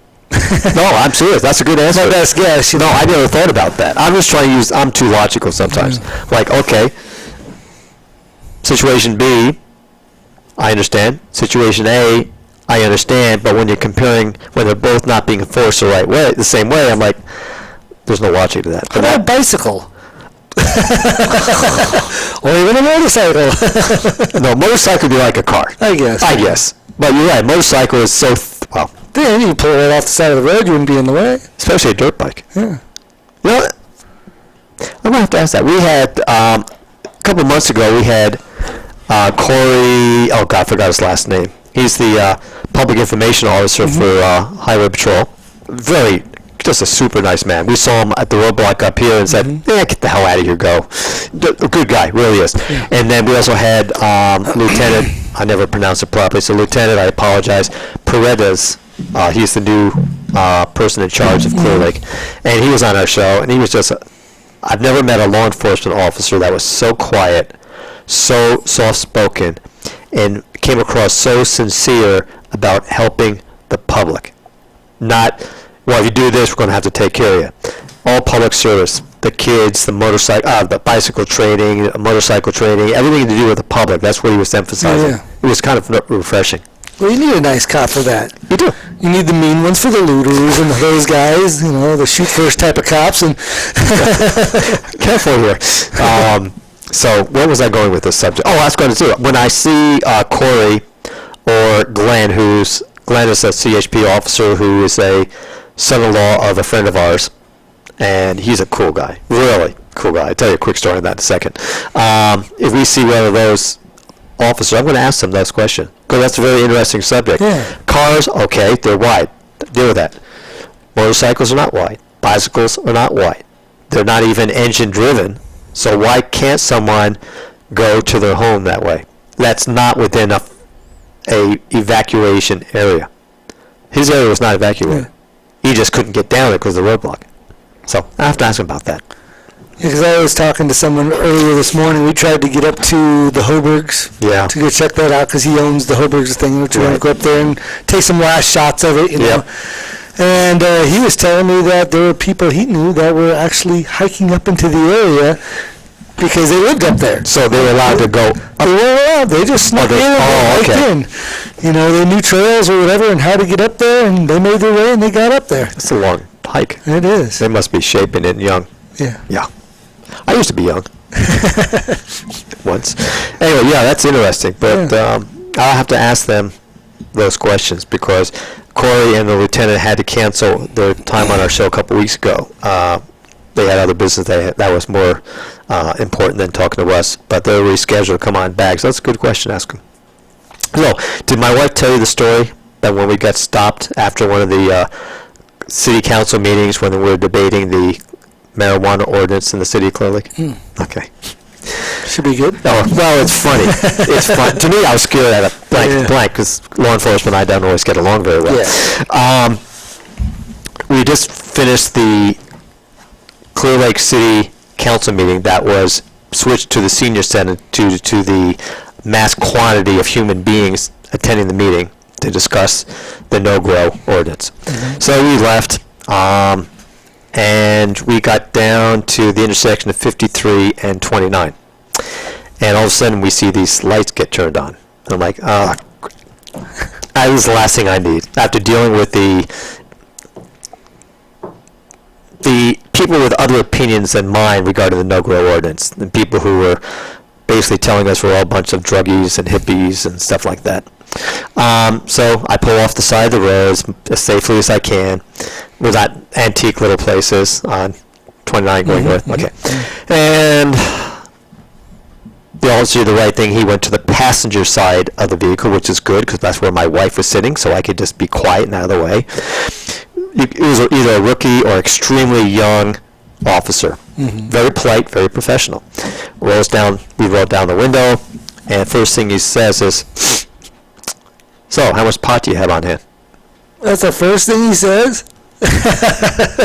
And my wife says, "Nope, just finished smoking one. That's about it, officer." And I have a recommendation. He said, "Oh, do you know why you were stopped?" And I looked at him and says, "Don't tell me it's that damn back light again." So what do you mean? So I only had that repaired 2 weeks ago, damn it, and it's, I bet that's the problem, right? He said, "Yes, it is." I'm not stupid.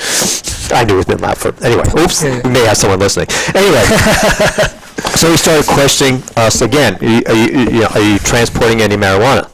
Or do you have any that, may I have permission to search your vehicle? That type of thing. Because, as you know, the odor kind of sticks around.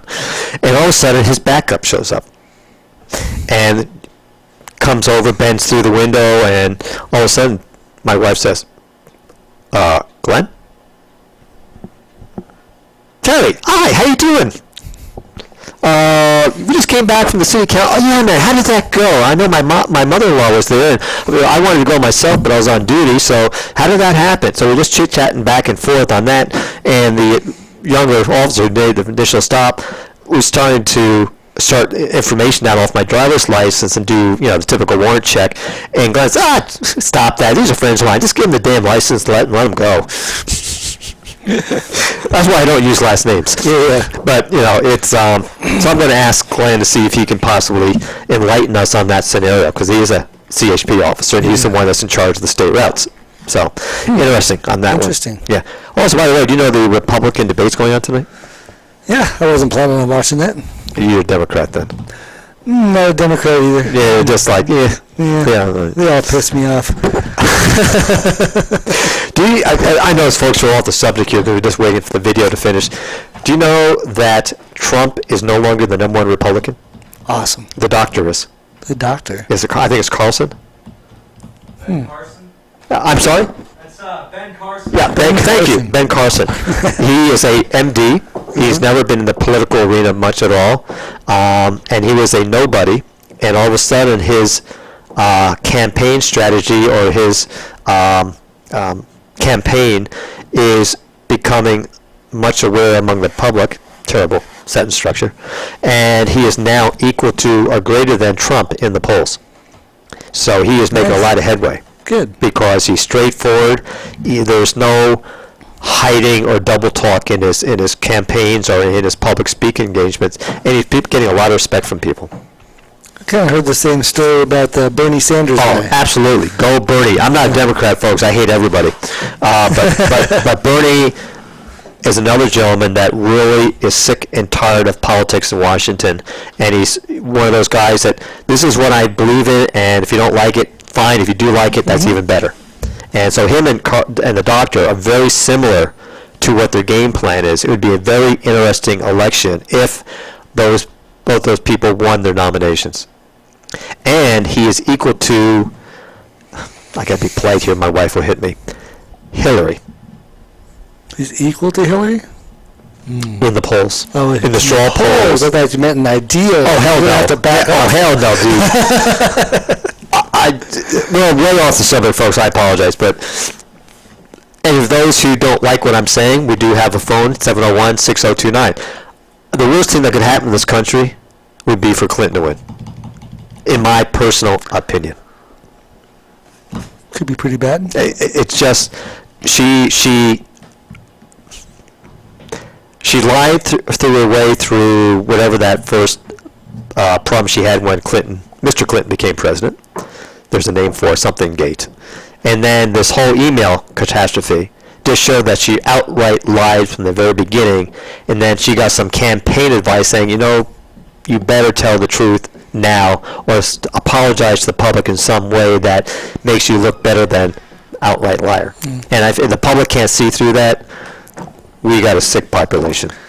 My biggest problem with her is I guess she's on the board of directors for Monsanto. Yes, she is. And that alone kills it for me. Well, that should be, anyone who's campaigning for public office should disassociate, is that the right word? Disassociate? No. Disassociate. Thank you, yeah, that's what I'm trying to say.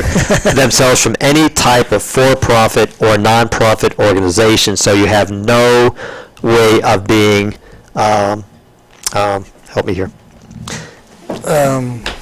associated with those Associated, organizations, yeah. so there's campaign favors and political favors taking place. So, yeah, I knew she had some type of relationship with Monsanto. And for me, that's one of the worst companies, and so I don't want any part of that in the government, which it's already pretty Yes. intermingled and contaminated. I was never one of these people that understood Monsanto, what they do, how they do it. I kind of bought into that, hey man, they're producing food to be able to feed the poor. And I'm like, hey, no, that's kind of cool. If we can generate it through new technology and science, if that alleviates starvation in the world, that's kind of cool, right? Mm-hmm. Unfortunately, I didn't understand how it was generated and what was going into the process of making it, and now I realize that they're the devil. And the way they're putting other farmers out of business and stealing their farms and Right. sprinkling their seeds into other people's farms and then claiming that they're stealing their seeds. And there's just the other there's day- a messy company. Yeah, a couple of weeks ago, there was a seed exchange going on. Mm-hmm. And I talked to my wife, who's, she's on top of all the stuff. I'm just like, whatever. Said that there's a seed exchange going on. Like, why would there be a seed exchange? I mean, someone trading tomato seeds to grapefruit seed, not grapefruit, to watermelons or what? She says, no. Okay, then what's the purpose? Said, well, there's a law that says you cannot trade seeds within 3 miles of each other. That's Monsanto put that in the law. Wow. Now, if you're outside that 3 mile area, you're cool. Basically, the point is that if you have farms next to each other, you cannot share seeds. That way, you have to sell them, buy them from Monsanto. Stupid, huh? Yeah. So, but actually, I know of 2 very, very good organic seed companies. One's back east, one's up north somewhere. Mm-hmm. And that's all they do is sell you through the internet is organic seeds of all type of varieties. So to me, that'd be kind of a nice little niche industry to get into. Yeah. Yeah, especially the farming co-ops. Anyway, we're way off subject here, folks. Sorry about that. And we're supposed to be talking something about a fire? Yeah, what fire? Let me see if there's any more updates. I doubt there will be from Cal Fire because they already issued one.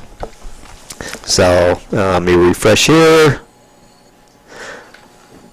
Last one was as of 7:30. It is now 9:30, so I've rambled on for 2 hours. Nope, still as of 7:30, folks. There's nothing been changed. If any of you have any concerns about the information coming forth from any of the law enforcement agencies or from Valley Fire, call them directly, especially when it comes to road closures. A lot of confusion on that. And thank the Lord for the rain today. Hopefully that'll really help the firefighters get a jump on everything. Yeah.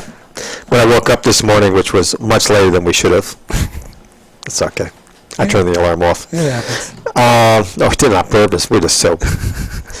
I'm going to use the word buggered out, which is an Australian term, folks. It's not a derogatory term in any other way. It's just a Aussie term that we use, that we got the hell out of here.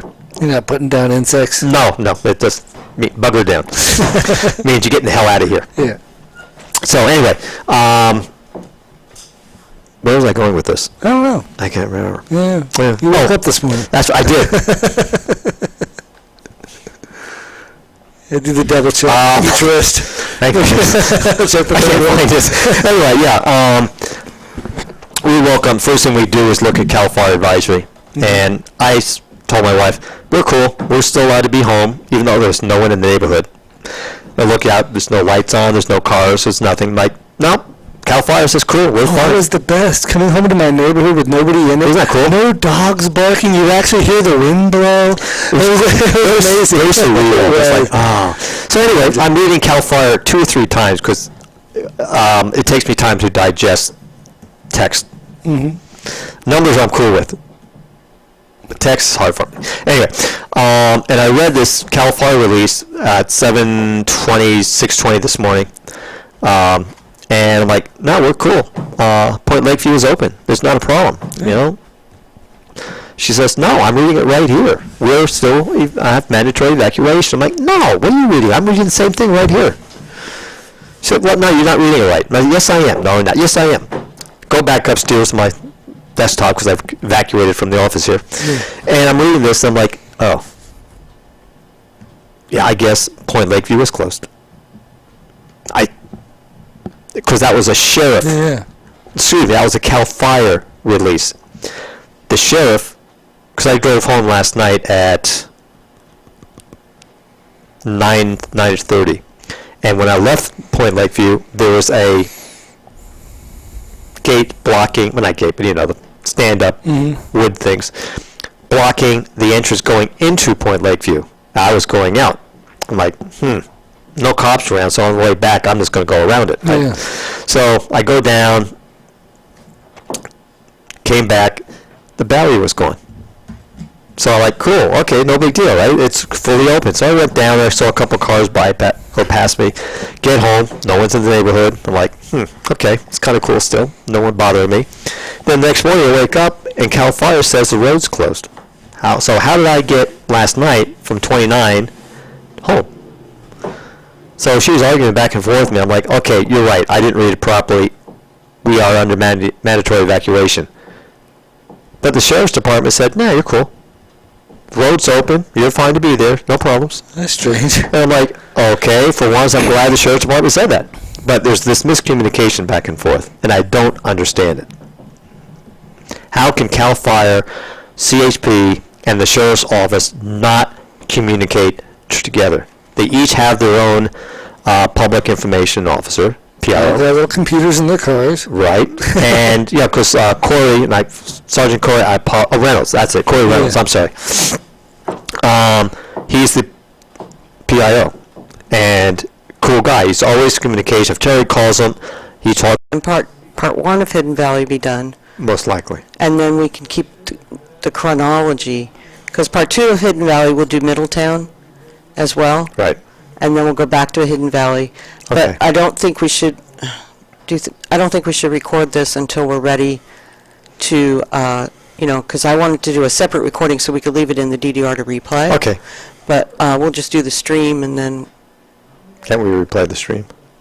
we can replay the stream, but it has a lot of our rambling on it, which I'm sure people don't want to hear. Oh, yeah, people love us, right? And I don't want to have the talking part in Okay. this. I just Well- want to have the diet. So I'm sorry, folks, but it's live TV. We're trying to figure Okay, this out. but are you going to do a commentary over the video? Yes. Okay, because and there's zero. That's why I wanted to start from the There's beginning. zero audio on the video. I know. Okay, so we can play. Well, he did save some spots where I talked to people and Okay, stuff. Yeah. but we can play the video while you're talking, correct? Yes, Okay, so all I gotta do is but we don't have to record it, and then tomorrow we'll replay it again with proper order, so I can Gotcha. do the commentary okay, I along, and then understand. that's the one that we're going to replay. So the one we're going to play tonight, we're not going to replay throughout the night. We'll start that again tomorrow first thing. We'll come Okay. in about 9 o'clock and we'll start everything. well, I got appointments tomorrow anyway, so yeah. Okay, perfect. Okay, All right, so so- we're ready to go. We'll do what'd you say, part 2? We have part 3 now, or you can wait 10 minutes for part 2. And part 3 would be I just told you, the it's, beginning of Middletown. no, right? it's Cobb. I don't, no, it's Cobb somewhere. I mean, the beginning of Cobb. Yeah. Oh, No, I don't know. okay, I wasn't- ask Dan to come in, because you don't know what's on those parts. No, I don't. Would you please ask, Dan? Hey, Dan? Yes. Explain to me which segments are ready. 3 has what on it, though? That was the last sheet you gave me, where it started off at the church on top of 175, before you dip down and go up into Loch Lomond. And so it shows the Hoburgs and all that? No, that's on 2. Okay. It's the third day. Then you've got them broken up Just going exactly through- backwards of how we went. Really? Yeah. Oh, wait, no, you're right, because the church was on the way out after we went down there.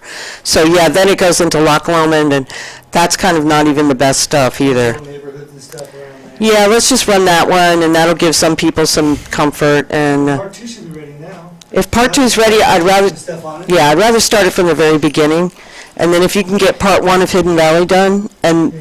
or at least get it, Maybe like It's working. 20 minutes. Yeah. yeah, perfect. Okay, so. Thank you so much. On that note, I'm going to change the camera, Yes, please. as you asked me to. Since we're, not Yes. that I want to see anybody, my hair sticking up too.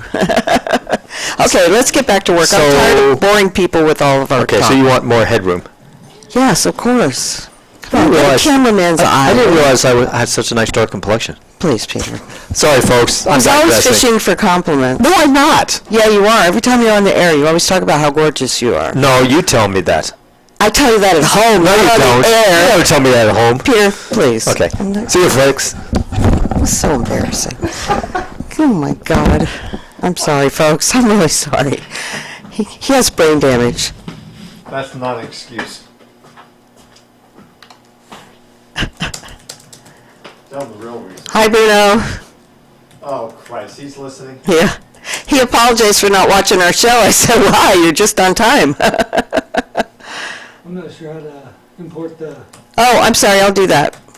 Okay, so as soon as you're done with the camera, Pete, I'm going to scoot over there. Put it on the screen That's much better. Okay, we're swapping out me for him. And we'll have the video running soon.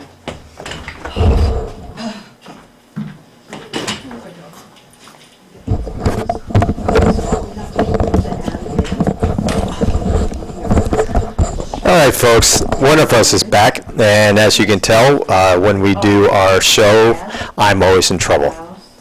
And I don't know how to tell you that, but I'm a husband of 20 years, so those husbands out there, they know that we're always wrong no matter if we're right or not. So, anyway, Bruno, thank you for tuning in. You're about 11 hours and 40 minutes late, but, you know, who's counting? I'm glad you're tuning in tonight. Folks, anyone out there who want to talk to us quietly and privately, you go to our Facebook page and you can private message us. Mr. Bruno always does that, putting his 2 cents into our conversation. Luckily, he's reasonably logical and reasonably smart. That's why we put up with him. So, and obviously he's not listening, otherwise he'd come back with a statement to me. Anyway. My wife is getting the video ready to play. We apologize for the delay on that, but we had to do some video cutting only because the segments would be way too long to view at once. So we're going to start off with, I believe, shots, video of Middletown, and then the balance of going up and back to Cobb Mountain. And then while that's being played... No, it's gonna be Cigarette Canyon, Loch Lomond, and Cobb. Okay, Cigarette Canyon, Loch Lomond, and Cobb.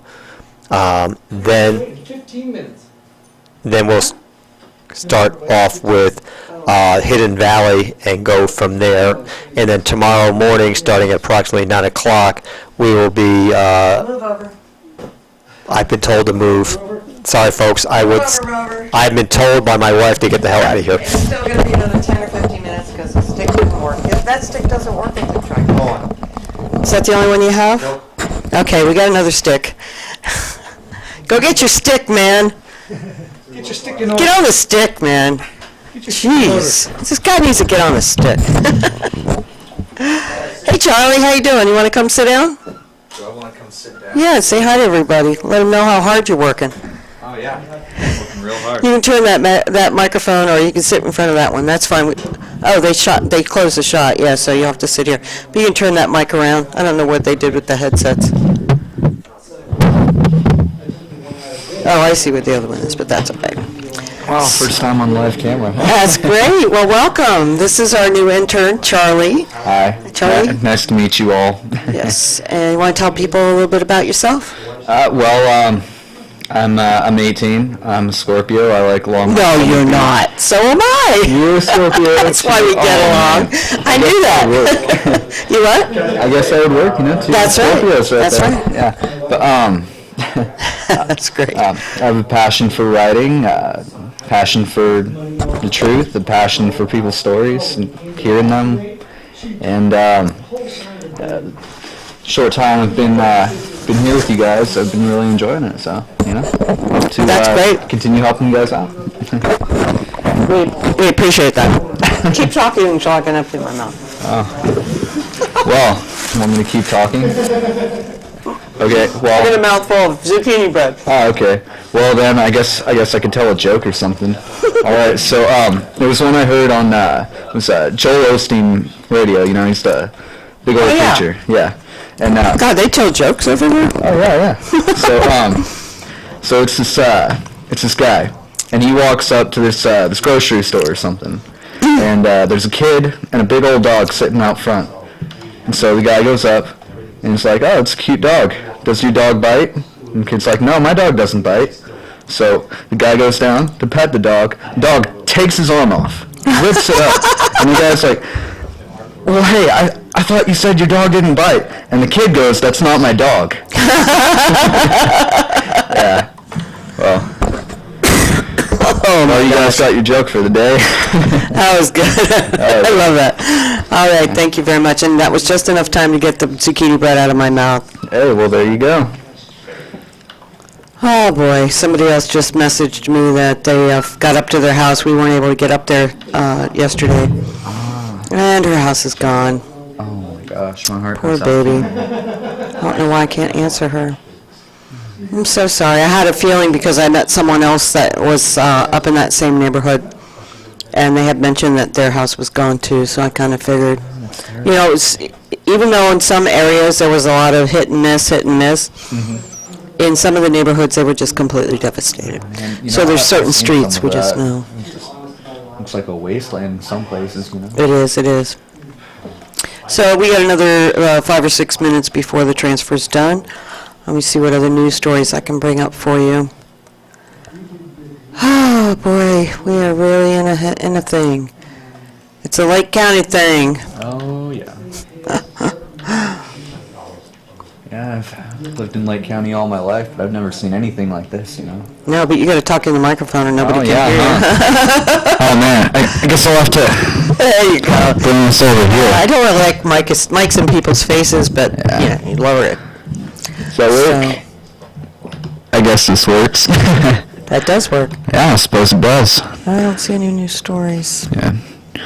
Well, So what else is new? I suppose on the subject of recent occurrences, I mean, the fire's been pretty massive, but, you know, there's been, I'm just amazed with how amazing the community's been, how people just keep reaching out to each other and the support that's given. It's something else, you know, it's magical. It's something. It is, it is. And what I love is how people have responded. Mm-hmm. Definitely. Oh, poor John Brosnan, he posted up a video of the town hall meeting in Kelseyville and had the volume turned off on his camera. Which reminds me, don't let me forget to change the cameras, because we had to do that last night to stream some of the video. Yeah, of course. And we got to turn that back before we go out tomorrow. All right. So, yeah, Charlie has volunteered to be here for the duration with us, and we're very grateful to his presence. And I guess it's kind of like, what did I say earlier today? Something by fire. Oh, God. Oh, you know, I am totally blanking here. I know, my brain just It was doesn't pretty work witty, too, you anymore. know? No. It's just not working anymore. I You know, give up. it's funny. There was one day. It was the day of this Lower Lake High School parade, and you know, all the clubs and everything. They were going out and doing their thing on Main Street and everything. And before I had gone over to there, I was over at the game hub over here, which is the local game shop, and you know, I see this building over here. And I Oh, think, yeah, how you found us. yeah, and I'm like, what's this? A magazine? Huh. How have I not heard of this? So I walk in, and it is just the coolest place I have ever seen, you know?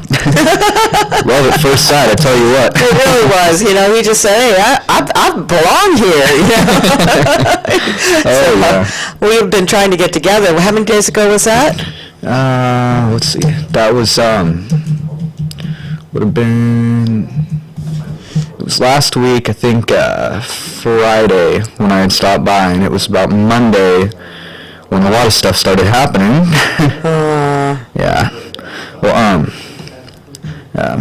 my best friend was up on Stiegler Canyon out there, you know. Oh, does he? She. She, okay. Yeah. And, so she lives up on Big Canyon Road, so she was in the thick of it. Her and her I'm not family. familiar with that. That's up above Ziegler Canyon? Yeah, it's in that general vicinity. It's on the road going out to Middletown and all that. And yeah, she was telling me, well, you know, I was making dinner, you know. She was telling me, oh, I'm making mac and cheese, and then I just hear the Shell station blow up, you know. The Shell station didn't blow up. It didn't blow up? No. See, I had heard that it did. I know. I don't know who did that video. They're so wrong. I've seen that video at just about everywhere. So what was the story then? It was all the houses behind it. It probably looked like it You was know, burning. yeah, that makes sense, especially with... Almost every house behind the Shell station is gone. See, I've heard so many... Yeah. So much that it was just a Shell station. I guess it's good it didn't blow up. So I'm trying to find some more information because Oh, I think that's a total of all the different, there's a headline here that says 2 people killed, but I think they're talking about the the Butte fire and this fire combined. I don't think it was a separate, but there is a gentleman missing, and, yeah, it's kind of sad. He's 69 years old, and he was up on Anderson Springs Road. They found his car, but his body wasn't in it, so I think he tried to walk out, and nobody's seen him, so. Well, I'm I hope just he's found. very I hope concerned, he gets yeah. support he needs, you know. So if you know anybody who maybe he got hit in the head and doesn't know where he is or something, there is a missing person out there. Let's see. Sad to say. We should be almost ready for the next. Actually starting, I know I've been keeping you guys on your seat for 2 days now. It's so bad, because we thought we'd be able to do this from the Moose Lodge last night. Oh, okay. So we got up there and we set everything up and we're all ready to go. And we stream, and it says we're streaming just fine. Usually if there's no internet, it just won't stream, it'll cut off. Yeah. But it tells us that we're streaming, and I find out, because we couldn't get our computers to work because it was so slow there, we couldn't bring our Facebook up, and we find out the next day that all we streamed was a black screen. Oh my gosh. Yeah. That's not So bad. only the people in the Moose Lodge got to see the video. Oh, And man. that was the real raw video. Now tonight everybody's going to see the actual really edited and very nice video. Oh yeah. But it's not going to be in the order I want it to really be shown. So what we'll do is we'll do a narrative on this one, but we're not going to record it, and then we'll redo it again tomorrow in the proper order because we'll have all the clips. I can move the clips around and I can do it. It's going to take time to get the other clips done. So Wow. I just don't want to make people wait anymore. Oh yeah. It's been way too long, so it's just sad. It is. We were evacuated from our house, so that's another thing. Yeah. Having to deal with that, so we had taken all of our equipment to Moose, and we had brought all the equipment back. It's been pretty, and plus going in the fire zone, so it's been So a little it's just frustrating. been a long trail of there and back again, huh? Exactly. That's a great way to put it. Yeah. Totally not just a Hobbit reference either. Oh yeah. Well, I first read The Hobbit long before, and Lord of the Rings probably about 10 years before you were even born. Oh yeah. I was so glad when they made it into a movie. Oh yeah. It's funny. I used to watch the, I think it was the 1977, the animated one, the one that was really, really cheesy. I used to that watch was it all awful. the time. Yeah, it was cheesy, but see, that's your fantasy, your need for fantasies, yeah. I fell asleep It's a to that great thing. story. That's like, that story is one of the main stories that they built video games on the RPG games and There you things go. like that, so. Yeah. That was the foundation of that. That's good. How we looking over there, guys?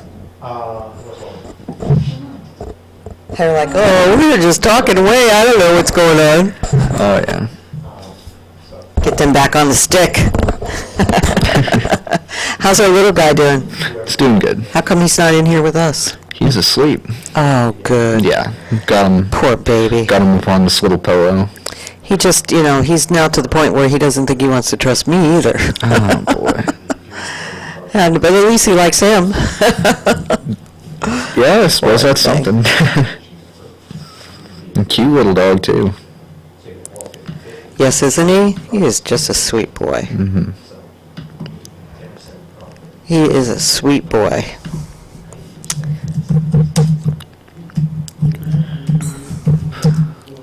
So, and here we have more dead air. I'll try to find some more news to give you. Wow. Give the audience, yeah. Feel blessed for all the rain we got. Tell you what. Oh, yeah, and it was still raining when I went outside. Oh, oh man. Oh, there's so many, on Facebook, people are starting to finally post video. People are getting up there, and Yeah. they're starting to show what they were bringing home. Ooh.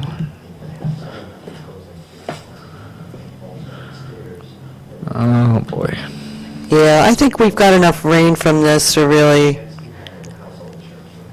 get a break. I think we're going to get a break on this. Yeah. It's still spottily raining out there. The temperatures are still cool.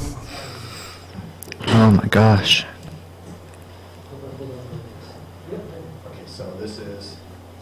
Yeah, it was a firestorm. There's no question Yeah. about it. I just can't even believe it. And of course, there's still a lot of people. 2 and 3? 2 and 3, 2 and 3. ready to go. Oh, that's good. That's that would be the Loch Lomond and Cobb, right? Get them in there.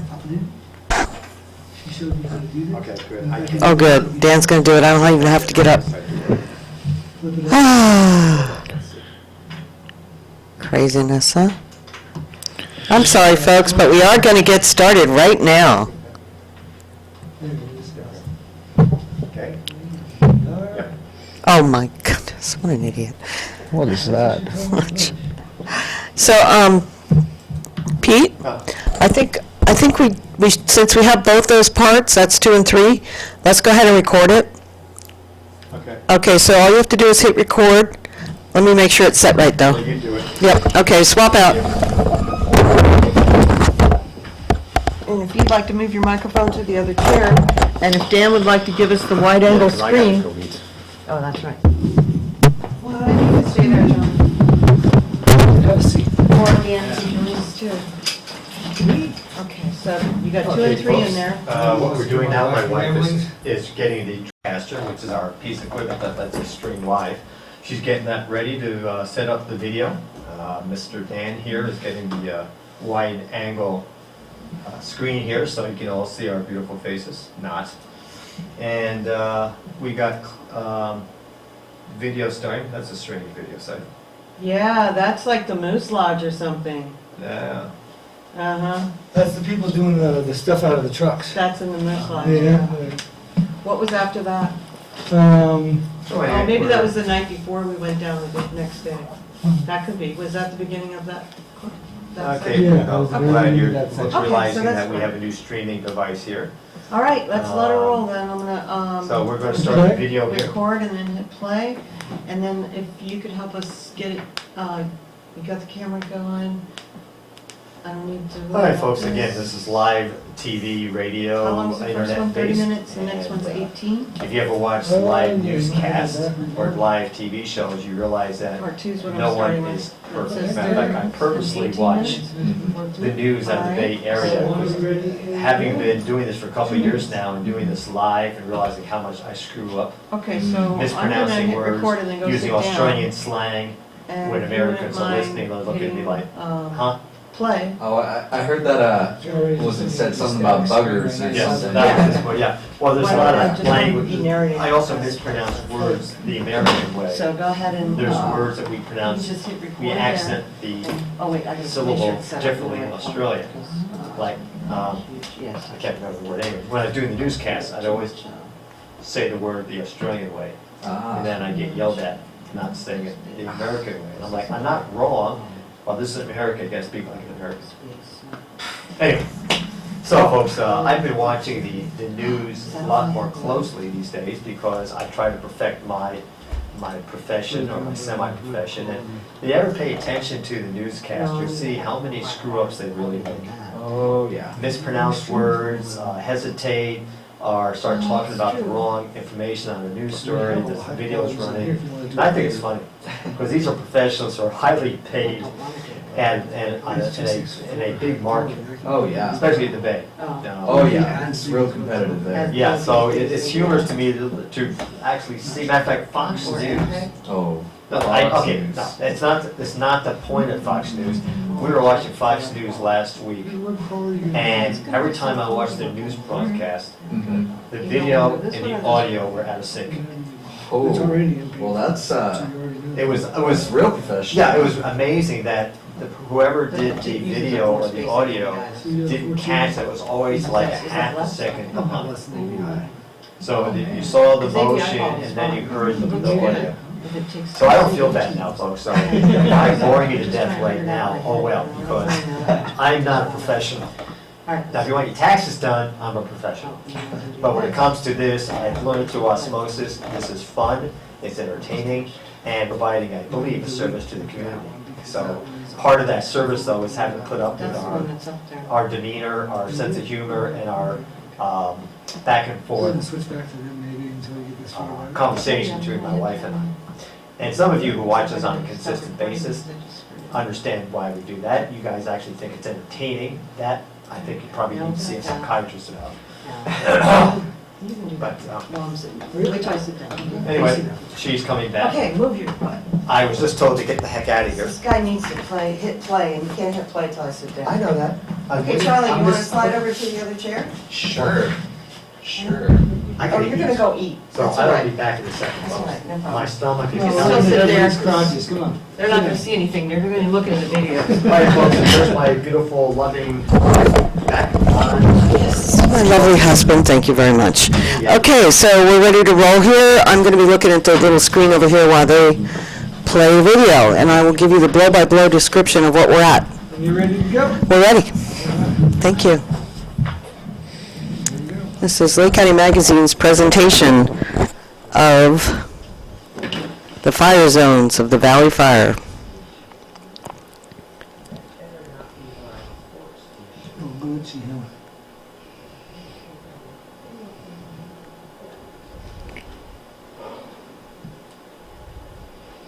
Wow. Yeah, this is not the beginning of the Ziegler Canyon, though. This is like we're already up in there. So this is not in the proper order. Well, part one is ready. Well, part one didn't have Cobb and Loch Lomond on it, though. Oh, God, I'm sorry, folks. We're gonna do part two.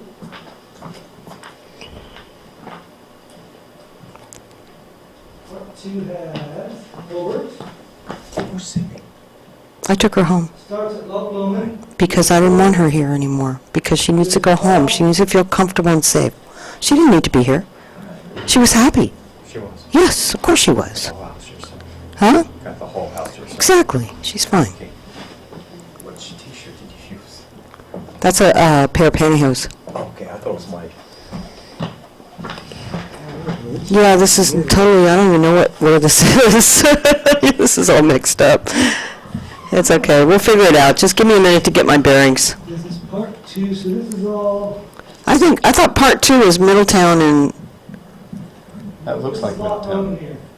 sorry? Oh, this is Loch Lomond, huh? Wow. I don't know what it is, I'm sorry. This, don't record this, because I'm totally lost. You can take the record button off. I'll still do the narration as soon as I know where I'm at. Oh, this is in Loch Lomond, you're right. Yeah, it is. This is Shenandoah. This is Shenandoah Road in Loch Lomond. It's a loop. It goes around in a loop, and this is from the far as you're going up Ziegler Canyon Road. Somehow we're missing some of the Ziegler Canyon footage. Maybe it'll show up on the other side. But as you go up Ziegler Canyon Road, you get to Shenandoah. There's an entrance there, and then you go further up, and there's another entrance. And this is on the second entrance. This is where the man had the 7 chihuahuas that died in the house, Oh my gosh. and he was worried about his grow lights. Poor pups.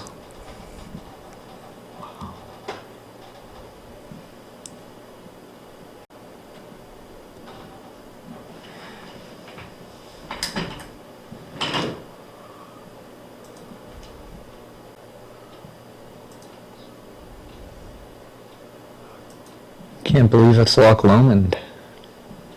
Yeah, that's why it was so hard for me to tell. Yeah.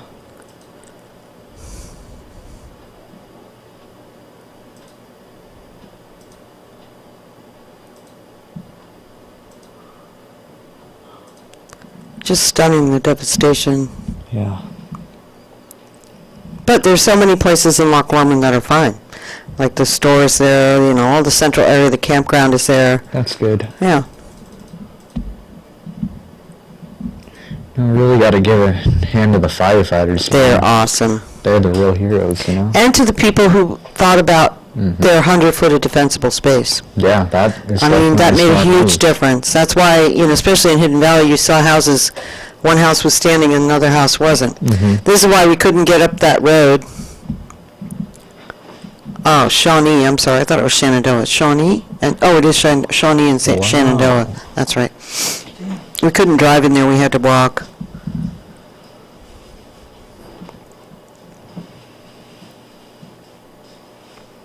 Hey, Charlie, would you do me a favor? There's a stack of papers sitting in my inbox. They're folded in half, I believe. It's like 4 sheets of paper, if you could bring that for me.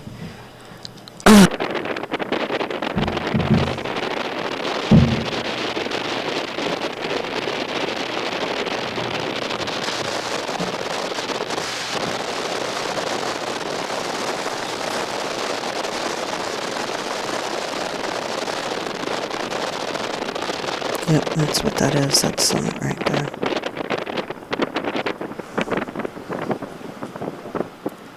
Oh, man. Look at that chopped. Oh, no. Oh, wow. Wonder what street this is. Is there a sign? Oh, I think it turned. No, I got an evergreen on here. 15350.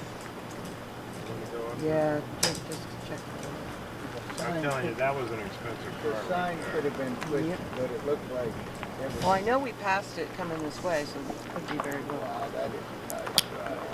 I don't know if we're not gonna be able to drive up here. Let's go ahead and get out. 15350. It is evergreen. Oh, damn it.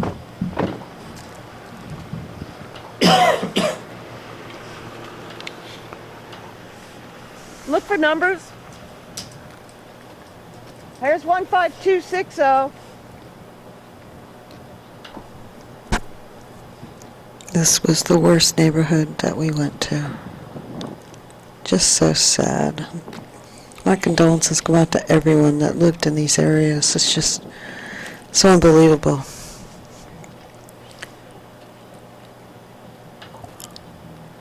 Oh, God bless us all, these people.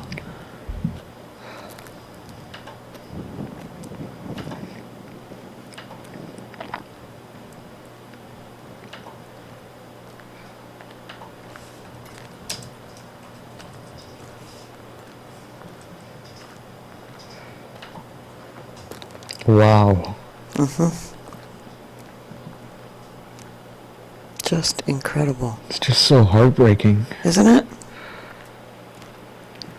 It's been really hard for me because I'm very empathetic, you know, I feel pain, I feel people, and there's Yeah. another propane tank. And it's just Yeah. been so hard for me.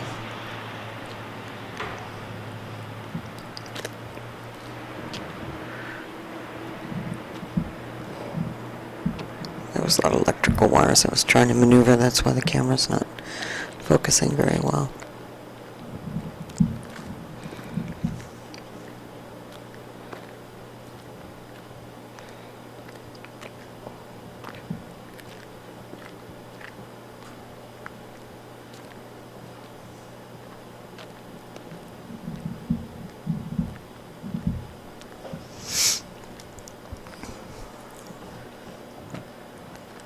It just freaks me out to watch it again.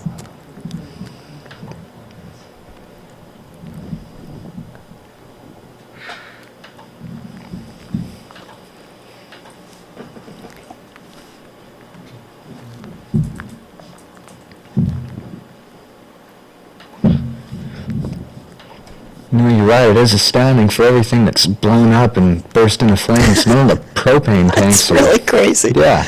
I would have never thought that. They barely even look singed. I thought they would be the ones to go first. Yeah.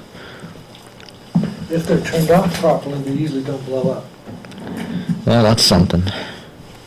Man, look at that car. Oh, the classic cars were just, heartbreaking. Gas tank in a car, if it's full, it won't explode on impact. If it's half full, you're dead. Okay.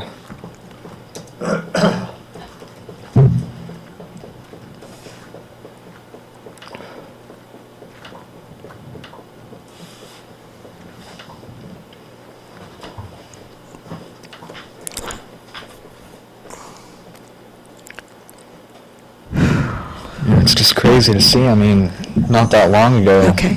Me and my There we go. Yeah, Yeah. finished. yeah, not that long ago, me The and my what? boss Oh, were wait, my out. video's finished nearly. Oh, okay. I'm sorry, what'd you say? Oh, sorry. Charlie? Oh, sorry. Didn't mean to interrupt. But, No, I'm sorry, I was just checking in Oh, with you. it's good. Just not even that long ago, maybe a week and a half, 2 weeks, maybe. Me and my boss were out doing plumbing jobs up here, and then you look at it and you can't believe how much it's changed, and such a short It's amount of unbelievable. time. And really, it's stunning when you look at it. Yeah, Heartbreaking. yeah. The tire burned right off the rims. Oh, yeah, there was no tires left on anything. And let me tell you, the air there is really dangerous. That whole, especially that particular neighborhood, because it was so close to, each house was so close, there's such a toxic smell of plastic, burned plastic and other chemicals in the air. It was really hard to breathe. I actually had him check my oxygen when I got into the Moose Lodge that night just to make sure, because I've had lung surgery and I wanted to make sure I wasn't putting myself in danger with that. I imagine that prolonged exposure would be really, really, really bad. I just don't know how these PG&E guys and the firefighters and all these people do that. Not there working hard, breathing hard while they're doing it. Yeah, exactly. I mean, no wonder that people get cancer and stuff. Look, the garbage can made it. Well, there's one little part of good news, huh? It's crazy how some things survived and some didn't. Yeah. You know? House is gone, but you can still take out the trash, so. Right? You know? Oh, man.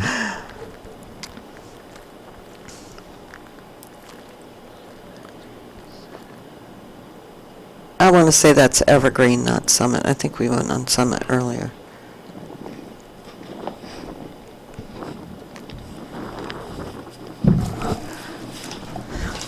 I had one person up there. Let me see.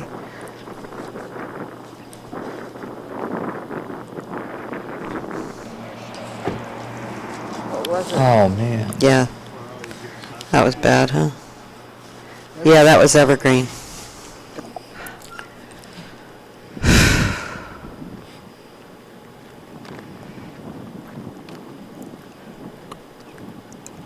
Where was that Evergreen? I get so confused. Either way, they're right next to each other, so it's hard to tell when you don't have street signs to look at. Oh, this is tragic.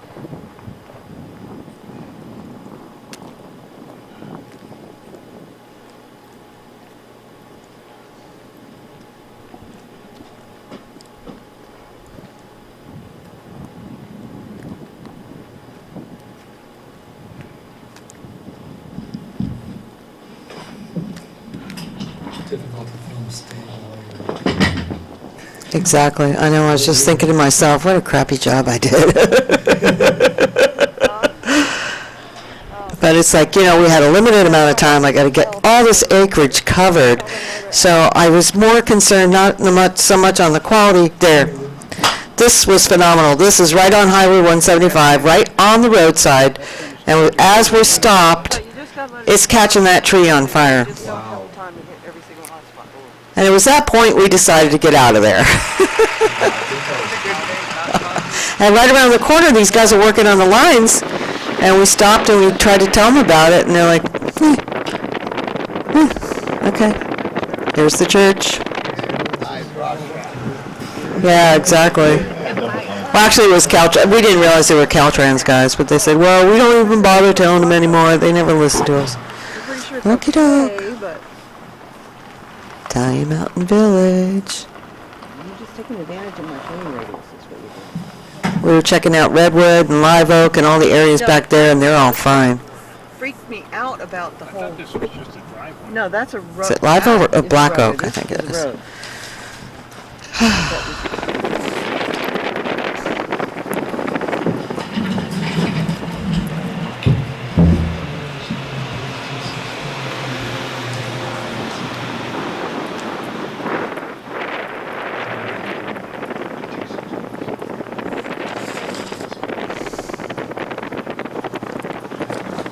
Black Oak, that's what it was called. Those areas are all fine.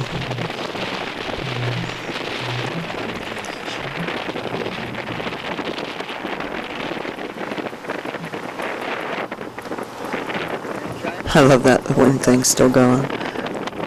Oh, this is coming back down Ziegler Canyon now. And we tried to go back the way we came in through Ziegler Canyon Road, and as you're going to see here in a minute, we could not get through. We came up it fine, but a tree collapsed on the road as we were going down while we were on our journey. And I love that house. He had some nice classic cars there, too. There's a tear in my eye. I know, it was so emotional.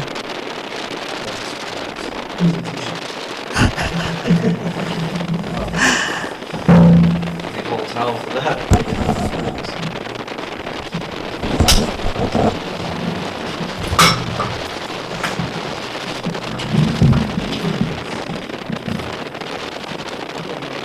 So again, if anybody would like us to check their homes, we'll be out again tomorrow. You can Facebook me at Lake County Magazine Facebook page and private message me there to give me your address. Don't put it on a thread or put it in the public eye, because there have been people pretending to be media trying to get back in there, and it looks like things are a lot more lackadaisical now than they were before, because there's a lot of people getting up there now that aren't media, even though these are supposed to be closed areas. So I would prefer if you just send it to me as a private message, and we'll be out tomorrow. I think I have another 30 places to check tomorrow, and I would love to be able to take a shot of your house and let you see that your house is still standing. Sorry, the quality isn't that great, but we'll figure that out before the next journey, and we know what's going on. That's the end of that. Let me take a switch over. Here, and I can take my glasses back since you're using mine.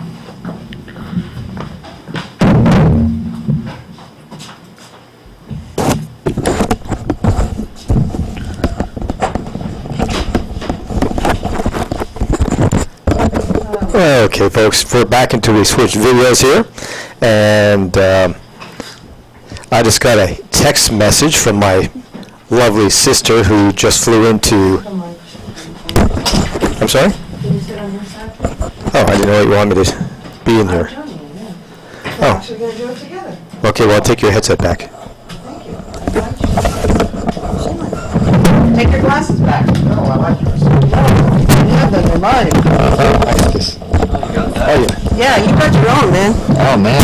That's your very own. Okay, as I was saying, if you guys can hear me, can you hear me now? No, I can't hear you. You're turned down. Hold on. I've been turned off. Well, earlier today you were turned off. Now you're turned down. Of course, you're going to get turned on, but that's all No, right. my glasses. No, I like these. They don't look good on you, believe me. Anyway, I just got a text Okay. from my... Susan? No, from Ann. Oh, from Ann. Hi, Ann. And obviously, she misunderstood what I was saying. Really? Yeah, she said, all you like watching is a repeat. Where's the live? Really? Yeah, really. Well, I'll tell her to refresh her page. No, she thought we were going to be live. She didn't know this was videoed. I told her so. My sister's kind of strange. Oh, that we were going to take her through the Fire Zone Live? Yeah. Oh, we don't have a satellite truck. If Yeah. you'd like to donate to our GoFundMe account for new equipment for LCM TV, you can buy us a satellite truck. We'd love that. We'd love to do live broadcasts from the forest. Anyway, she said she called in and spoke with you? Yeah. You didn't tell me that. I'm sorry. You were... My sister. I'm sorry. We were just talking about the broadcast. She didn't ask for you. Well, she did. She did, but I said, this is his wife. May I help you? I'm sorry. It's been a busy So night. did you explain to her? What was I supposed to explain? Well, she said, I thought you were to be live with Fires. It's a repeat. We called in and spoke with Terry. It's not a repeat. Do you explain what we were doing? It is us in the fire zone. All we said was we were going to be in the fire zone. I'm sorry if you misunderstood us, but that's where we were, in the fire zone. We have another 2 segments to play, too, from Middletown and Hidden Valley.